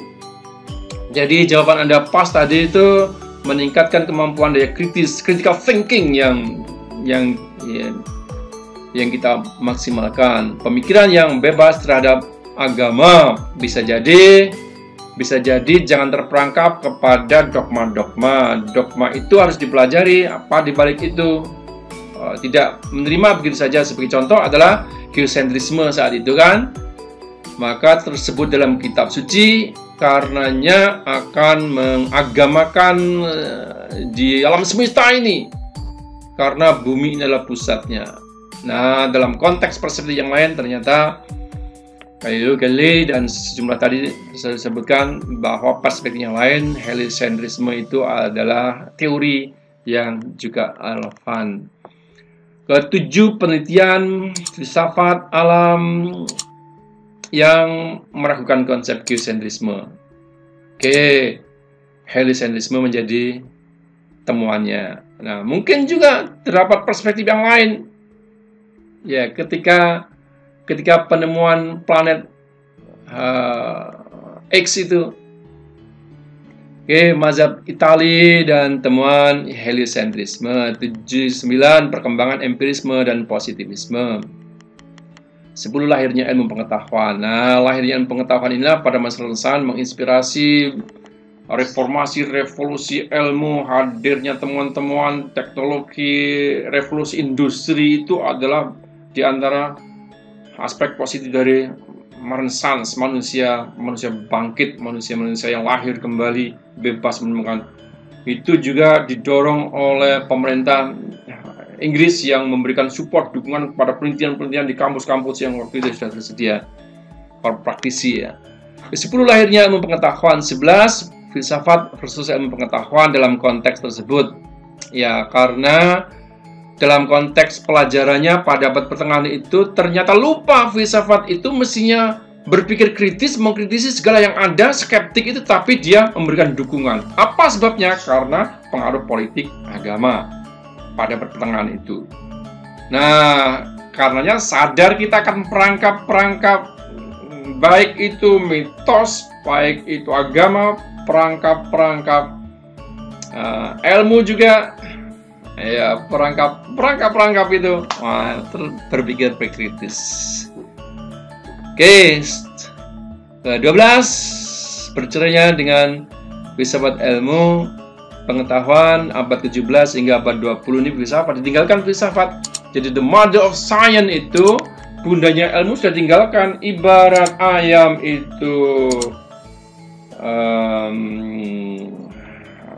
bertelur 10, jadi anak semuanya, anaknya sudah pada gede, sudah pada mandiri. Kutuk itu ayam di ayam, menjadi mandiri, maka bundanya, induknya ditinggalkan. Nah, karena itu, maka relevansinya pada poin ini, kembali pada filsafat itulah agar tidak terjadi krisis. Terdapat 3 macam krisis di dunia ini, silakan dicek di cover belakang buku filsafat ilmu tersebut.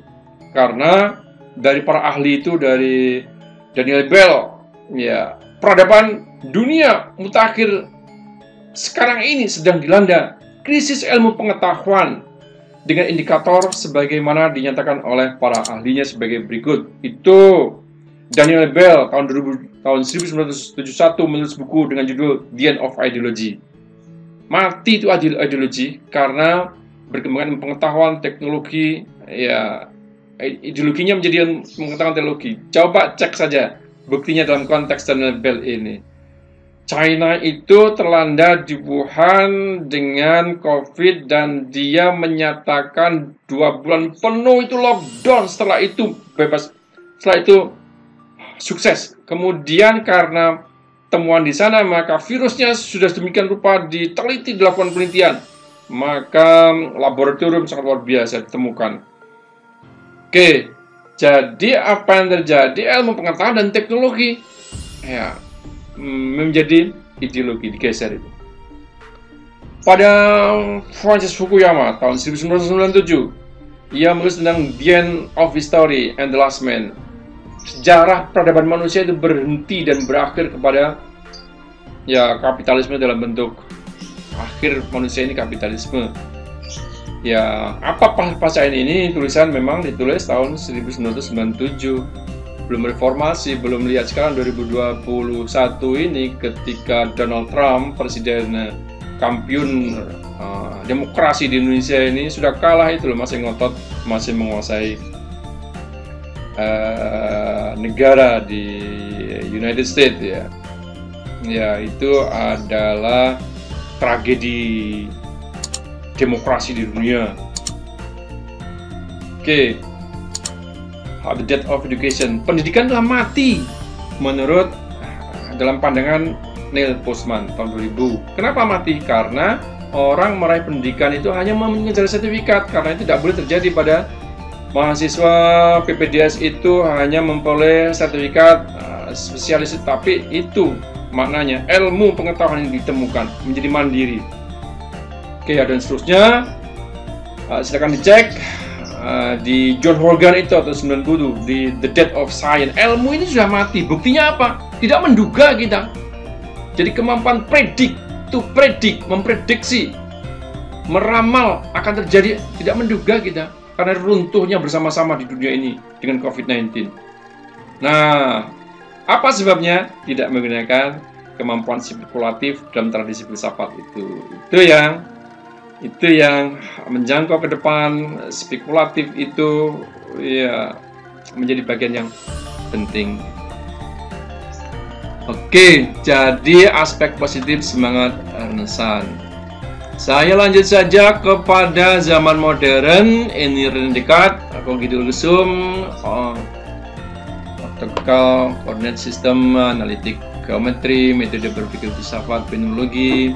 Isaac Newton itu teori gravitasi, kalkulus, diferensia integral, optik, Charles Darwin evolusi, struggle for life, survival of the fittest. Jadi struggle, bahasa sekarang struggle ini adalah pintasan, penyintas struggle itu, menyintas asa, struggle for life, bertahan untuk hidup, ya, survive untuk menghancurkan itu. Siapa yang kuat, siapa menang teorinya. Ya, kuat fisik, kuat ekonomi, kuat ideologi, kuat. Itu dalam dunia perhelatan peradilan itu adalah ya yang kuat uangnya, maka menang di peradilan ini. Maju tak gentar, membela yang ada yang bilang ini, ada yang bayar ini. Membela yang benar lah ya. Oke, lalu Joseph Thomson. Oke, saya lanjut saja kepada bagian-bagian tersebut. Zaman kontemporer ini, spesialisasi ilmu, subspesialis ilmu. Anda ini kalau begitu, subspesialis Anda sangat luar biasa. Itu bedah jantung, bedah mulut, bedah banyak itu. Lalu sintesis dari bidang ilmu, bioteknologi, psikolinguistik dan lain-lainnya. Lalu ilmu pengetahuan sangat luas sekali. Antara lain saya masuk kepada ilmu pada Anda ini. Sangat luar biasa bidang Anda ini. Spesialis prodi. Nah, saya mengajak Anda pada bagian ini menggunakan teori atau konsep filsafat sebagai ilmu kritis, critical thinking. Ya. Oke, ini ada bagian Anda nih. Di antara Anda ini bagian-bagian dari spesialis tersebut. Perkembangannya sangat pesat. Sejumlah ya sangat luar biasa Anda ini. Ya.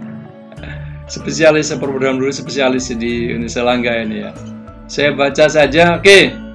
Saya baca psikiatri. Anda di psikiatri ada di sini nih Anda. Bedah torak. Oke, ortopedi traumatologi, mikrobiologi klinik, bedah plastik, rekonstruksi dan estetik, anestesiologi dan ilmu kesehatan mata, bedah, andrologi, obstetri dan ginekologi, namanya obgyn itu ya, patologi anatomi, IKFR tadi Anda menyebut, dermatovenerologi luar biasa.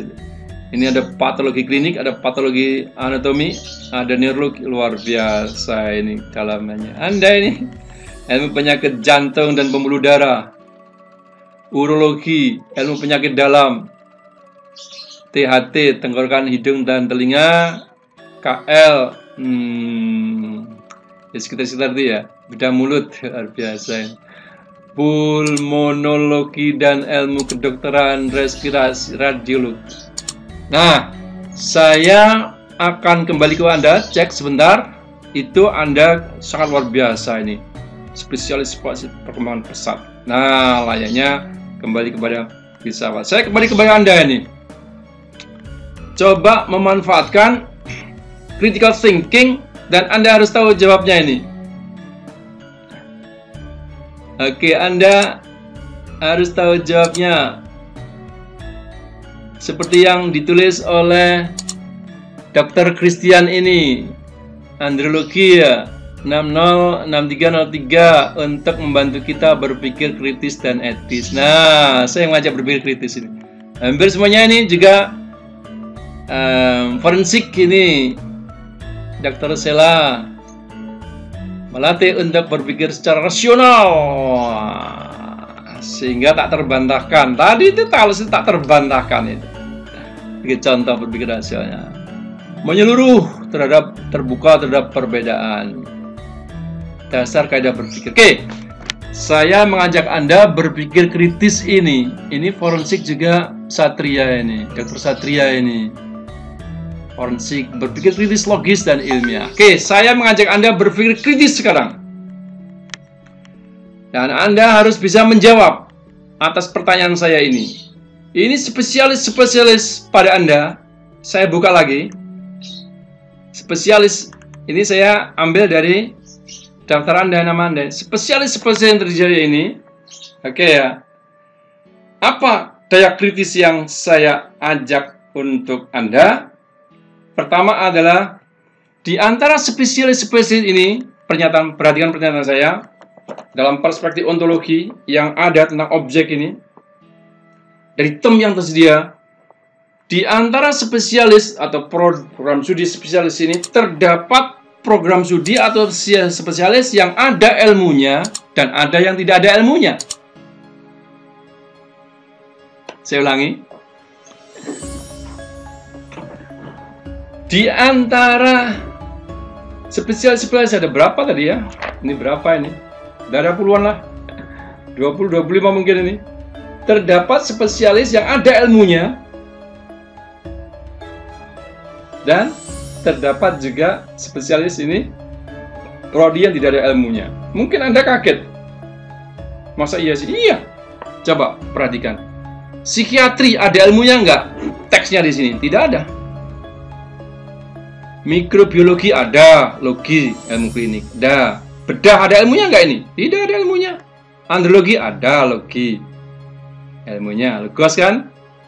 Obsesi dan gineologi ada ilmunya. Ilmu kesehatan mata ada ilmunya? Ada ini ilmu kesehatan mata.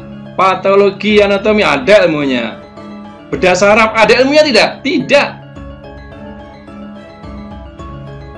Dermatologi, dermatover ada. Bedah urologi ada. Bedah mulut ada ilmunya enggak? Tidak ada. Radiologi ada. Ilmu penyakit dalam ada. Nah,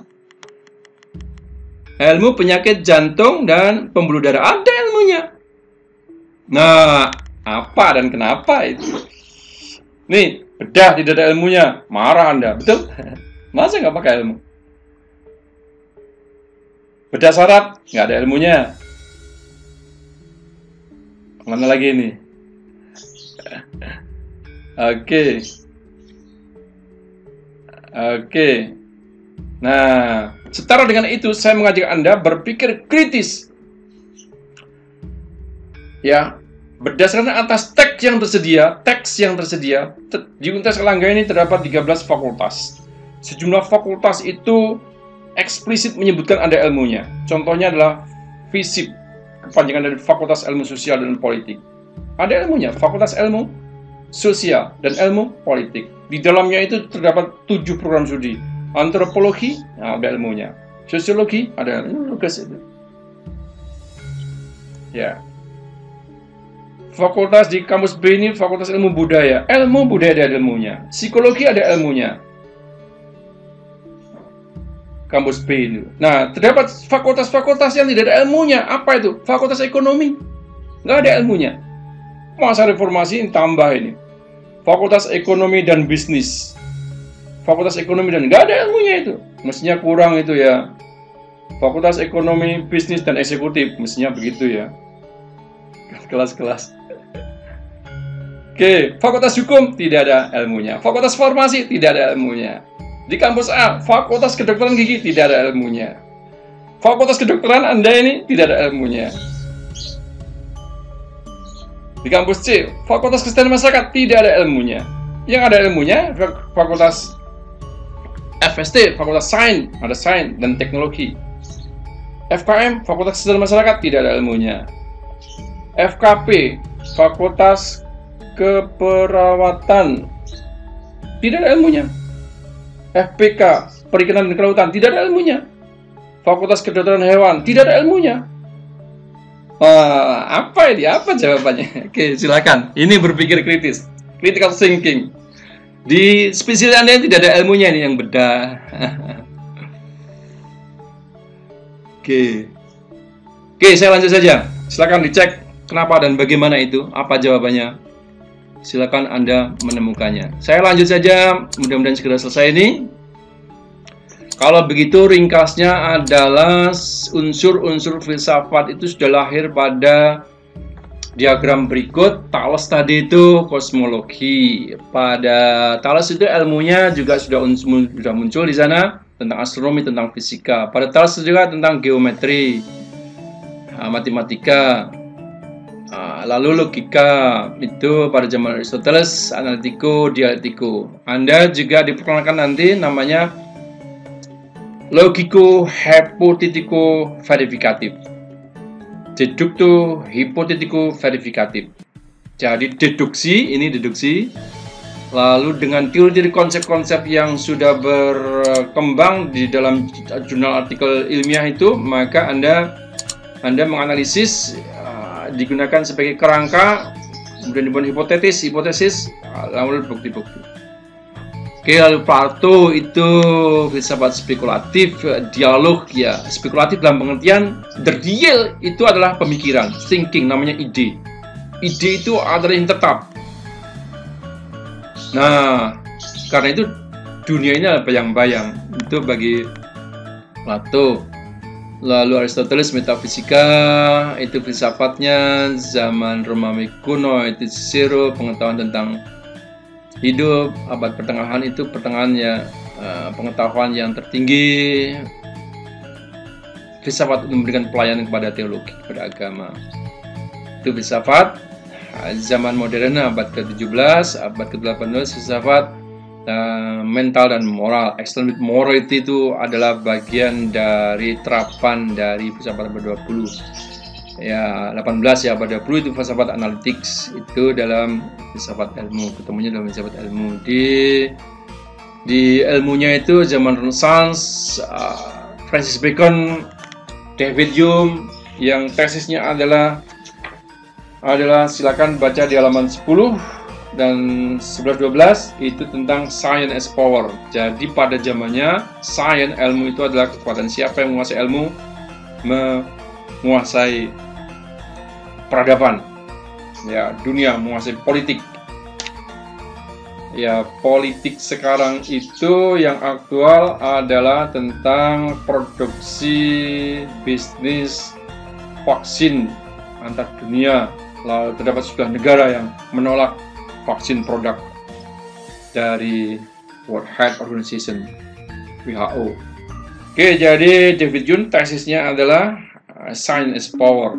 Jadi pengetahuan penelitian adalah kekuasaan negara yang menganggarkan penelitiannya itu tinggi untuk menemukan menjadi kekuasaan dunia. Oke, filsafat metode eksperimen Galileo, Francis Bacon. Lalu zaman modern itu abad ke-17, Descartes, Newton, silakan cek di sana. Lalu filsafat alam, fisika, kimia, berbagai ilmu baru itu tentang ilmu.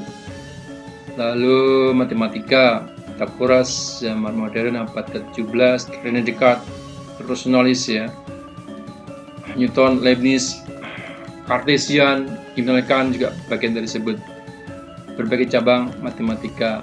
Lalu logika, Organon, zaman Romawi, kunci logika, abad pertengahan logika tradisional, zaman modern abad ke-19, De Morgan abad 20, logika modern. Pada bagian terakhir saya segera mengakhiri saja. Jadi zaman perkembangan sejarah perkembangan metode ilmiah ini anasir-anasirnya, unsur-unsurnya sudah terdapat pada zaman yang lalu. Ini kira-kira 1600 sebelum Masehi ya, jauh sebelum Thales itu.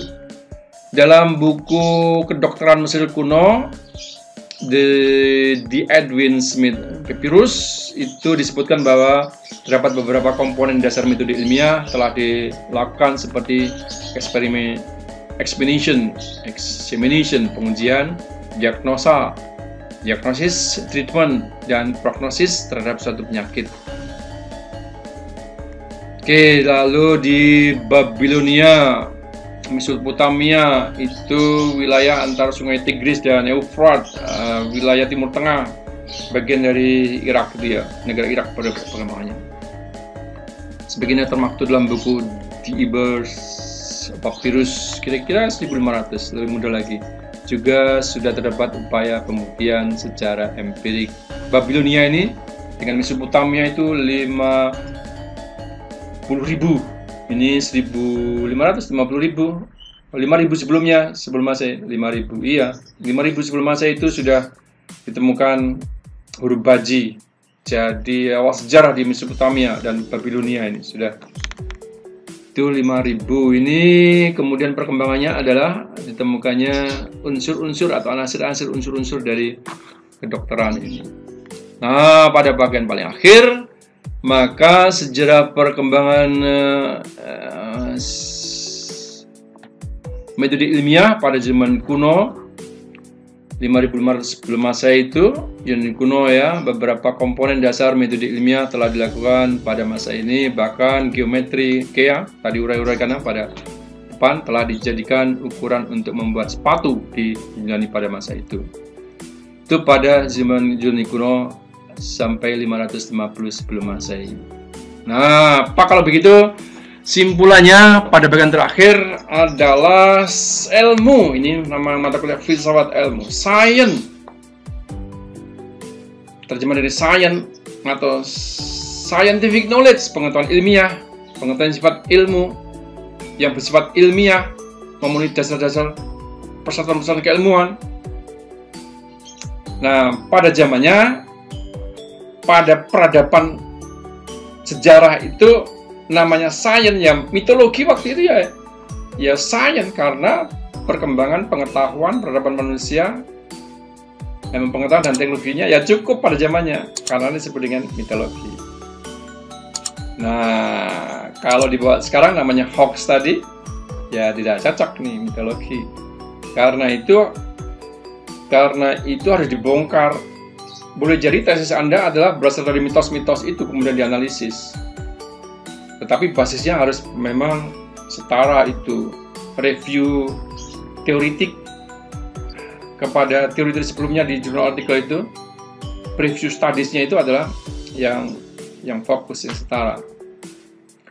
Jadi mitologi itu namanya ilmu sekarang, zaman itu namanya mitologi ya ilmu itu. Filsafat pada zamannya ilmu ya filsafat itu. Agama pada zamannya ya ilmu ya agama itu. Keempatnya adalah bagian dari pengetahuan knowledge. Jadi pada bagian-bagian ini Anda dengan demikian harus mampu membedakan, kan kritis itu. Pekerjaan pikiran, rasio adalah memilah-milahkan, membeda-bedakan, mengklasifikasi, mengkategorisasi pikiran. Karenanya di antara yang harus Anda jawab adalah apa sih perbedaan pengetahuan dan ilmu pengetahuan? Nah, ini epistemologi ini, hakikat pengetahuan dan ilmu pengetahuan. What is the differences between knowledge and scientific knowledge? Apa bedanya pengetahuan dan ilmu pengetahuan? Nah, yang termasuk jadi di antara jawaban tegasnya adalah mitologi ini bagian dari pengetahuan, filsafat juga pengetahuan, agama juga pengetahuan, ilmu juga pengetahuan. Dalam konteks apa itu? Nah, penjelasan-penjelasannya. Oke. Mitologi sebagai pengetahuan. Nah, mitologi sebagai ilmu. Bagaimana itu? Syarat-syarat ketentuan berlaku, syarat-syarat bagi ilmu. Apa saja syarat-syaratnya ilmu pengetahuan? Pada uraian-uraian based on evidence berikutnya akan dibahas oleh pengajar yang lain. Antara lain adalah objek. Objek itu material dan formal, objectivity, sifatnya sifat objektif. kemudian namanya ilmu sains atau empiris, ada di dalam dunia kita. Coba tadi, di antara belasan spesialis tadi itu yang sudah saya sebutkan, deskripsikan di depan, itu adalah empiris semuanya, terdapat pada pengalaman kehidupan sehari-hari. Oke, perbandingkanlah pengetahuan dan ilmu pengetahuan. Perbandingkanlah mitologi sebagai pengetahuan, filsafat sebagai pengetahuan, agama sebagai pengetahuan, dan ilmu sebagai pengetahuan. Apa bedanya? Kalau begitu, persamaannya apa, perbedaannya apa? Mitologi, filsafat, agama, dan ilmu. Nah, yang nomor berikutnya, kesimpulannya adalah filsafat sebagai induk atau bundanya ilmu. Scientia, scientiarum, the mother of science, dipergunakan untuk mendukung agama pada abad peradaban pertengahan. Nah, apa signifikansinya kita Universitas Airlangga ini menetapkan mata kuliah filsafat ilmu ini sebagai mata kuliah wajib tadi itu? Adalah saatnya filsafat itu Anda gunakan, manfaatkan anasir-anasirnya, unsur-unsurnya, ciri-ciri berpikir kefilsafatan tadi itu untuk menguatkan, menjadi basis bagi pengembangan ilmu pengetahuan di spesialis Anda. Ya, pada masa kontemporer ini, para peradaban kontemporer ini tepat digunakan untuk mendasari pengembangan ilmu. Jadi spesialis Anda didasari oleh filosofi, apa sesuatu di balik itu. Oke, yang terakhir, waktunya terbatas. Terakhir ya, filsafat yang dimaksudkan adalah ontologi, epistemologi, aksiologi, logika. Oke, bagian terakhir, tugas Anda, silakan kita diskusikan. Sepertinya sudah dibuat kelompok ya, mungkin tugas kelompok. Cuma kelompoknya ada berapa ini? Kalau bisa 4-5 saja, kalau lebih itu tidak maksimal. Oke, tugas Anda silakan dibaca. Membuat video dalam durasi 7-14 menit yang diunggah di YouTube dengan topik peran filsafat dalam perkembangan ilmu pengetahuan, teknologi, dan seni ipteks di era vaksinasi COVID-19 untuk Indonesia yang lebih cerdas dan bermoral mulia. Jadi, peran filsafat dalam perkembangan ilmu pengetahuan dan teknologi ipteks di era vaksinasi zaman sekarang itu, yang aktual, digunakan itu. Dengan spesialis-spesialis Anda tadi itu. Ya, perannya bagaimana itu. Oke. Sudah, lalu jangan lupa menambahkan hashtagnya, tagar nih, tanda pagar itu, Etnografi TV, aktifkan komunitas YouTuber UNER, lalu hashtag yang ketiga adalah filsafat ilmu. Oke, ikuti senior Anda tadi, biasakan membuat narasi, memberikan penjelasan-penjelasan yang ilmiah sebagai terapan dari filsafat ilmu itu. Paling akhir, jangan lupa subscribe dan share ini Etnografi TV, ya. Silakan, sejumlah materi tentang metode penelitian terdapat pada Etnografi TV. Silakan dicek di sana. Terima kasih atas perhatian Anda. Jangan lupa like, share, komen, dan aktifkan tanda lonceng. Baik, para mahasiswa yang hormati saya hormatakan, begitulah pembelajaran kita pada hari ini pada mata kuliah filsafat ilmu untuk membahas tentang perkembangan ilmu pengetahuan. Oke.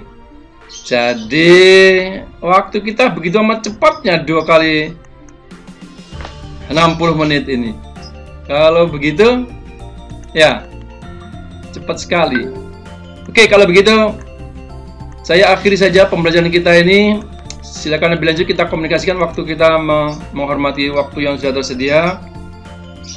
Para mahasiswa yang saya hormati, saya mulakan, begitulah pembelajaran kita hari ini untuk pertemuan FI 3 dan 4 yang membahas tentang sejarah dan perkembangan ilmu pengetahuan di mata kuliah dasar umum, program pendidikan dokter spesialis. Perhatikan, konsep tugas tersebut adalah dalam rangka untuk pertama, memahami konsep dan teori, eksplisitkan, sebutkan based on evidence, referensi yang memadai untuk konsep tersebut, digunakan untuk menganalisis isu aktual, yaitu tentang vaksin yang sedang aktual sekarang. Lebih detailnya kita akan diskusikan, dan atau Anda polanya mengikuti pada link berikut ini di YouTube. Saya kira begitu, para mahasiswa sekalian yang hormati. Akhirnya perkenankan saya menyampaikan terima kasih atas kesempatan yang disediakan bertemu dengan Anda. Waktunya sangat terbatas, karena itu diskusi kita lanjutkan melalui chatting tolong di rekamannya ini juga disimpan, nanti catatan-catatan Anda juga saya akan mengaktifkan. Baik, para mahasiswa yang hormati, saya sampaikan berbagai di wilayah Nusantara Anda ini. Paling akhir perkenalan saya sekali lagi menyampaikan terima kasih atas perhatian Anda dan mohon maaf atas segala dosa dan khilaf. Pada bagian akhir perkenalkan juga saya menyampaikan salam bangga dari Surabaya, yang Undes Airlangga itu berkampus pusat di Surabaya. Nah, perkenalkan saya memberikan oleh-oleh kenang-kenangan kepada Anda, souvenir kepada Anda khas dari Surabaya. Apa souvenir khas dari Surabaya itu? Adalah yang namanya Parian Surabaya. Sambil menyampaikan terima kasih, maka perkenalkan saya menyampaikan isi souvenir kita buka, isinya kita baca. Kita baca bait yang pertama adalah santen apa? Cukup semanten atur kula. Kupat godhong klopo sedaya lepat nyuwun ngapura. Kupat gado-gado yen sampun ngertos lepat mboten badhe dipun pindho. Anda yang tidak ngerti bahasa Surabaya, silakan tanya kepada teman-teman Anda sekitarnya. Baik, para mahasiswa yang saya hormati, saya menyampaikan dari program pendidikan dokter spesialis di Undes Airlangga ini, akhirnya saya Dr. Muhammad Hadi menyampaikan sekali lagi terima kasih atas perhatiannya. Mohon maaf dan khilaf dan segala macam. Kita tingkatkan kemampuan Anda kita semua dalam menjaga diri baik-baik. Jaga nama baik diri, jaga nama baik orang tua, jaga nama baik keluarga, jaga nama baik agama, jaga yang asal jaga nama yang sahabat, sejawat, masyarakat, bangsa dan negara Indonesia. Yang paling akhir, jaga kesehatan masing-masing agar kita dapat berjumpa lagi pada pertemuan yang akan datang dalam kondisi yang lebih sehat, lebih sejahtera, lebih bahagia dan lebih mulia. Selamat pagi semuanya. Wassalamualaikum warahmatullahi wabarakatuh. Waalaikumsalam warahmatullahi wabarakatuh.